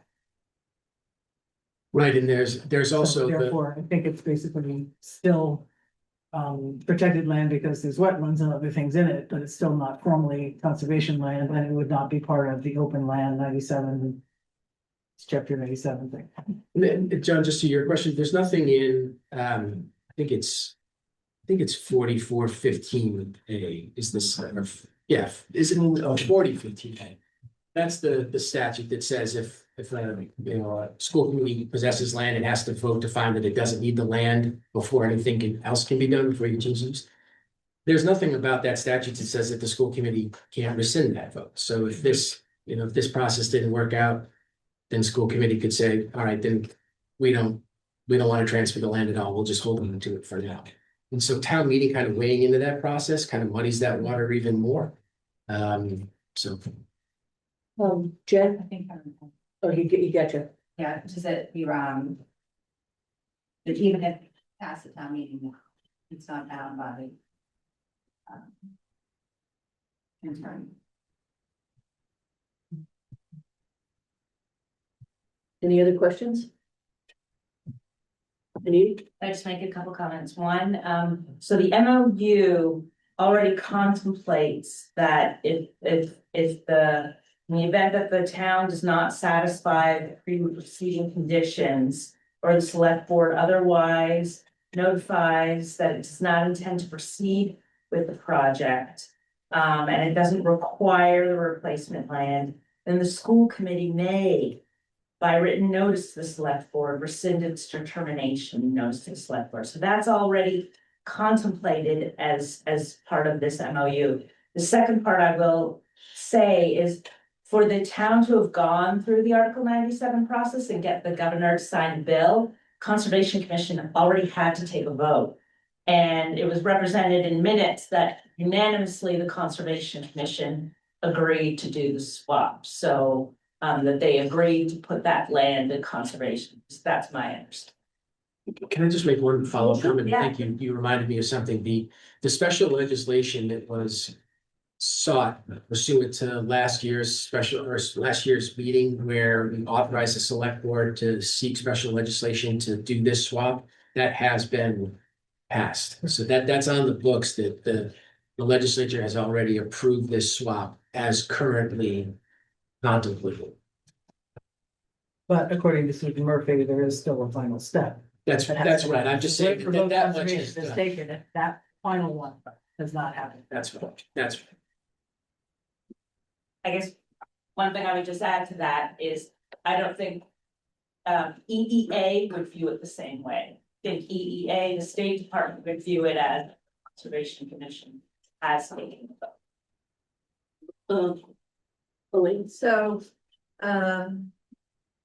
school committee ceded the land for this purpose. If the HCAL is built, it's not, well, understand is the school retains the right to the land. They could simply say. Right. Rescind. Right, so, their authority, it has to be included. The state has accepted this as a swap for the land for the HCAL. What does the state legislation say if going forward, a project where there's been a swap doesn't happen? I don't think that it addresses it. I think that this legislation simply blessed this swap, and that's all it does. If it doesn't go forward, then. And then my last question, I think it's you, Kevin, does town meeting have the authority to define property of the school committee? To define property of the school committee? Right, so if this reverts to the school committee, because if the project doesn't go forward, Yeah. does town meeting have the authority to say school committee land will now be such and such? Again, I'm not town council, but my understanding is that they do not, that town meeting does not, that there's a two-step process whenever you want to change the use of land in town. The first step is this vote under 15A where the board that controls it says, we don't need it for this thing we have it for presently. It can be used for something else. And then town meeting comes in and says, fine, then we authorize the change of use. Without that first vote of the board that controls the land, town meeting doesn't have the ability, at least as I understand it, to tell the school committee, you've got to change the 6 acres that you have out behind the school into conservation. It can't be used for schools. I don't believe town meeting has that power. And I'm pretty sure I asked town council that, and that was his I think advice. that's what The Susan school Murphy committee said. seems to feel pretty strongly about it. Yeah. Please. So I think the way I understand this is that our vote was, again, contingent, being a very key word there, that if A, then B. But if the transfer did not, if the HCOM did not pass, then the school committee may decide. Yes. So I think, while I appreciate all of the time and effort that went into a citizen warrant, I think this is a matter that needs to come back to the school committee. If a town meeting HCOM doesn't pass, or it doesn't pass at the ballot, then I think ecologically minded citizens could come to the school committee and request that we consider making this. The town meeting has the authority to do it, because I don't know if you said we may. Well, the way I guess I was reading it is that regardless of what happens at town meeting, the school committee say, wait a second, I'm rescinding. So that would trump whatever happens at town meeting. But if the school committee does not take any action. No, because Then they we vote to agree to it if the HCAL, the proposed HCAL went through, we agreed Right. to do it. But if it doesn't, if HCAL doesn't pass, then it says you may rescind. we may rescind. Right, Yes, but you don't have to rescind. correct, Right. right. So that's a decision that's for the school committee to make, not for town meeting or AdCom or select. Or it sounds like the order is out of order, that the order should be the school committee makes its decision. And then whatever the next process is, whether it's town meeting or just coming to the school committee. But the first thing is the school committee has to make its decision. Is that fair? Yes. Are we ready to vote? Yeah. Can I have a motion, please? So as is our, our custom here, if we do not support the article, then we vote that the town take no action. So that would be my recommendation, that the town take no action on this article. All in support of Kevin's recommendation? Opposed? Thank you. Thank you for all your time on it, Anita. And it's very thoughtful, so I. Conservation. Yep, I know, and I appreciate that. Okay. Ben? Yes. Man. Okay, civil service. Couple of you might have seen this one before. I'll just group them together. I'll group them together for now, anyway. In the last meeting that it came before you, it was said that really we should identify a funding source, which has been done, and that is that was presented to you. I had a follow-up question as to how we would handle the recommended motion, and I was encouraged to add the language to the recommended motion and send it on to John Coughlin, who returned what is now been read. It is now the recommended motion. There are a couple additional numbers associated with each one of these. He wanted to be specific about that it's not to exceed a particular amount, depending on which article. It's 360,000 and 390,000, I believe. Yeah, this is 390. Okay. And those combined are 750, so. I think if you do the math, it's 48 on one side, and is it 52? That's what Tom said, yeah. Yeah. So that would be the number of individuals, but not to exceed nonetheless. So all things that are holy, hopefully no questions. Not a lot. Jerry? Please throw it. Okay. Jerry is happy, I will entertain a motion. Okay, Just- so I will do C first. CC, excuse me, yeah, CC. I recommend that the town vote to rescind its vote under Article 34 of the 1944 Town of Hingham Annual Town Meeting, by which the town accepted Mass General Law, Chapter 31, Section 48, applying civil service laws, rules and regulations to the regular or permanent members of the Town of Hingham Fire Department, provided that said revocation shall now not affect the existing civil service rights of any of said members employed as of the date of this vote, and appropriate and transfer from unassigned fund balance a sum of money not to exceed $390,000 to compensate said members for said removal from civil service, all in accordance with and subject to the terms and conditions of a memorandum of agreement between the town of Hingham and the Hingham Permanent Firefighters Association, IAFF Local 2398. Second. Any further discussion? All in favor? Any opposed? Thank you very much. Okay. I put the two numbers. I don't have to read that. I don't think so. Do anybody think he has to read the second one? They are different unions. They are different unions, correct? I think you could paraphrase by mentioning the unions. Okay, so I can paraphrase. All right. Or Well- mention the union. Okay, so, yeah, all right. So the town vote to rescind a vote under Article 33 of the 1943 Town of Hingham Annual Town Meeting. Let's see, applying civil service laws, the Town of Hingham Police Department. To appropriate and transfer from unassigned fund balance a sum of money not to exceed $360,000. And compensate said members, the Hingham Police Patrolmen's Association. And the Hingham Police Superior Officers Union, MCOP Local 405. Second. Any further conversation?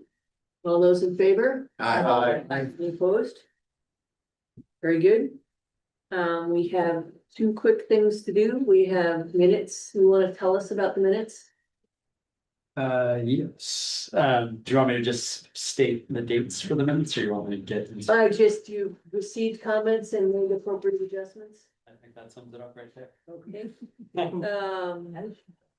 In which case I believe we still have to vote them individually. Yep. Because somebody might not have been here. Correct. And thank you, everybody, for the feedback that was received. Everything that was sent to me has been updated, typos or clarifications. But I would like to make a motion to approve the minutes from February 10th. Second. All in favor? Aye. Okay, make a motion. Stay. Oh, right, that's right. And make a motion for the February 12th minutes. Second. All in favor? Aye. In the February 24th minutes. Did I say that? Second. All in favor? Aye. And lastly, the February 26th minutes. Second. All in favor? Aye. Any Abstain. opposed? Okay. Abstain. I was just gonna- Abstain. Terrific. Thank you. I will say, and we did vote them, it's I mentioned I will connect tomorrow to attach the appropriate exhibits that were in the meet, Yeah, I various think ones. one of them, I think I put in like the financial presentation, You but did, but there's a few others that were Yep. requested, so I'd like to Okay, see well, if we can, so we'll sync up on that tomorrow and attach those. Presentations. Okay, last order of business is just a quick look at our schedule.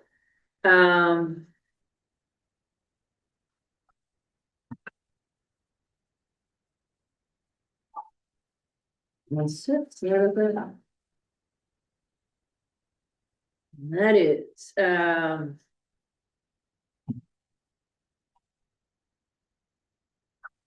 pass those around. And this is in the Dropbox, but just to clarify, pass those around. So right now, 319. I just want to run through what it is, so we have a sense of, what they'll be for timing. As I said, I put pretty much almost everything on 319 that I thought potentially could slide from tonight, so. So clearly we've reduced, we've got rid of, 3 of those. Or we voted on 3 of those. So Article F on the budgets, it is in the, Dropbox. For tomorrow night's meeting is Katie has pulled together for us what Article 6 now all looks like. So if you could take a look at it, and we'll talk about the process, for voting it, but we're not gonna vote the budgets till the 24th.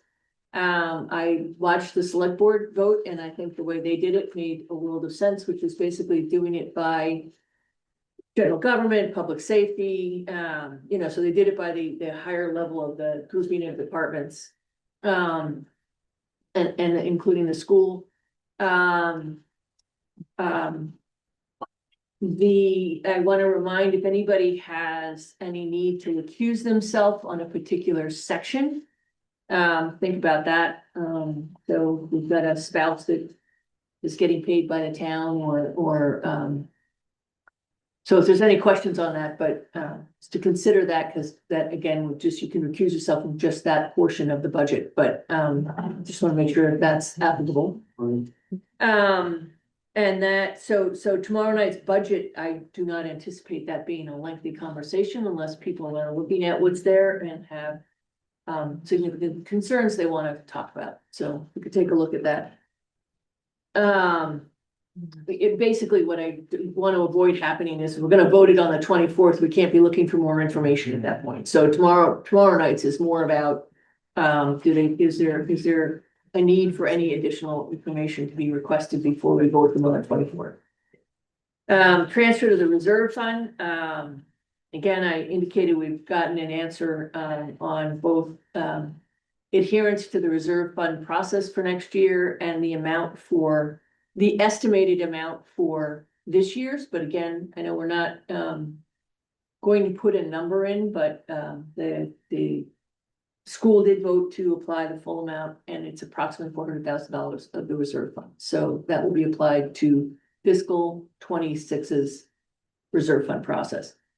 I have a preliminary draft that I need to go back and look at again for the comment, the comment for the Article 6 budget, and have put in the verbiage to address both the estimated 26 and 27 put back.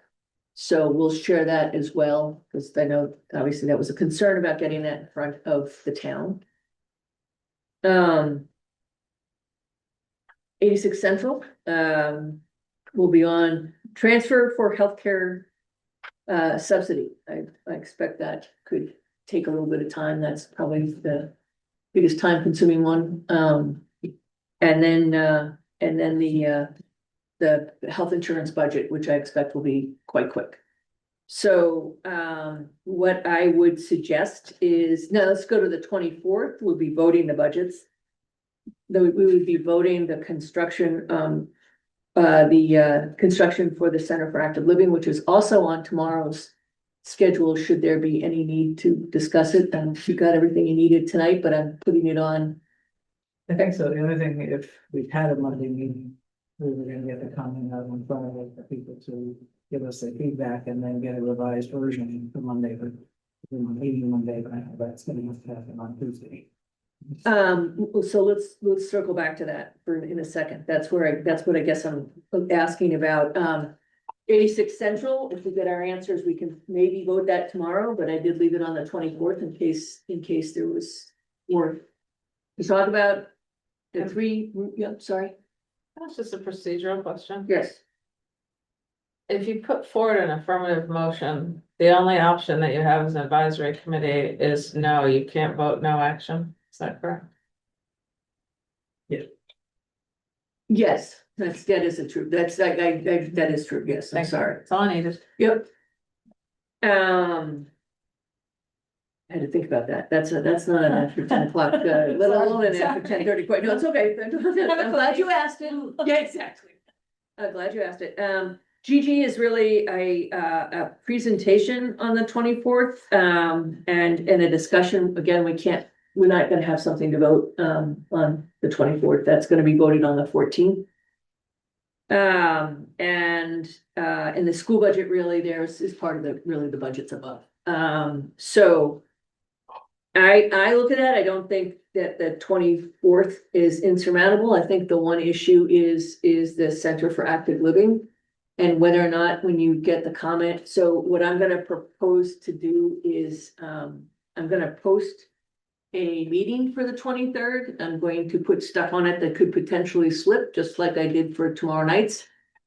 With the hope that we'll be able to feel like we're in a position to cancel it. We'll have to decide that tomorrow. That's what I propose. I think. You decide that tomorrow night? Pardon me? You said decide that tomorrow? We will decide that tomorrow night. Because we'd need to post a cancellation, and Brenda, you can think about that if you think it's important to have it, we'll have it. That's in Brenda, John and Steve, so maybe the three of you can connect.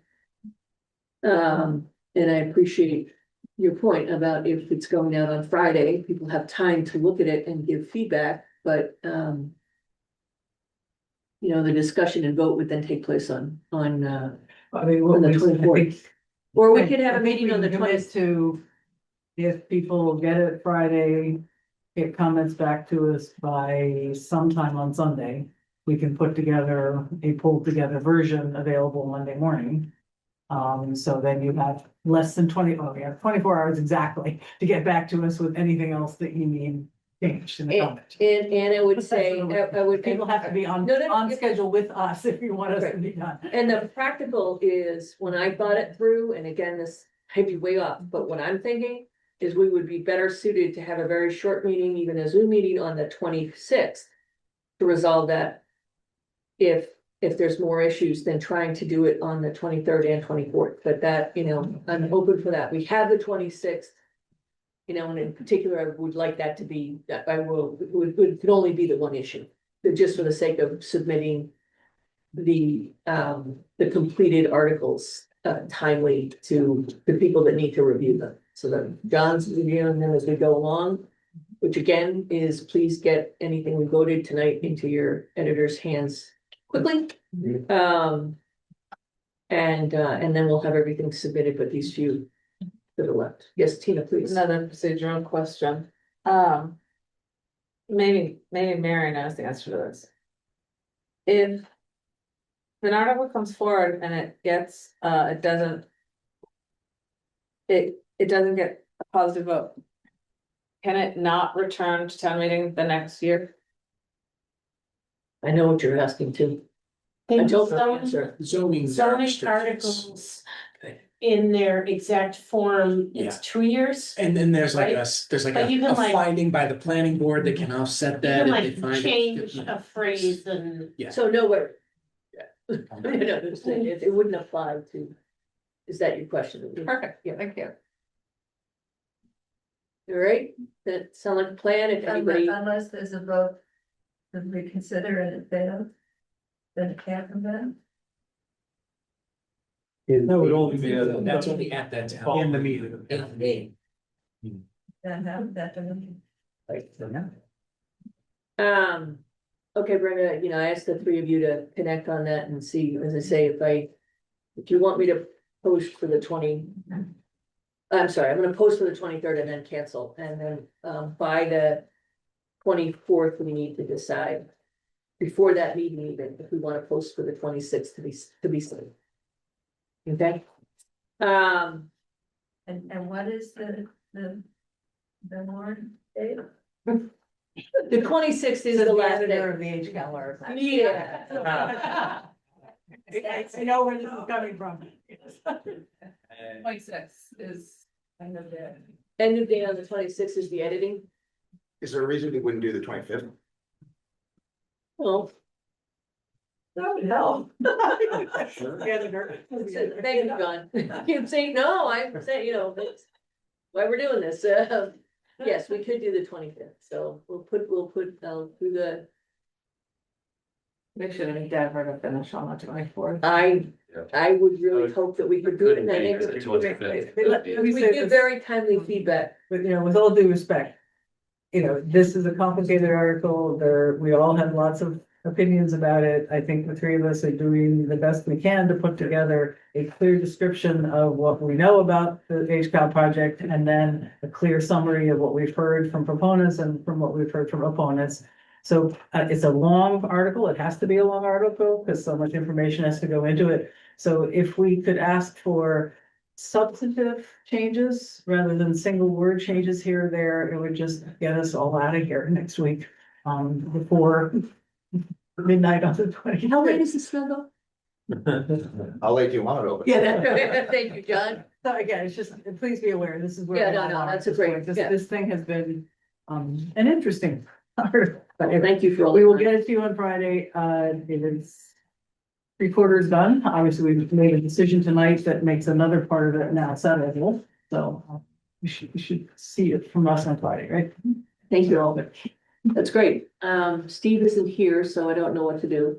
Anybody else? Motion. There we go. Adjourned. Stepping up, very stepping up. Second. Second, all in favor? Aye. Thank you very much.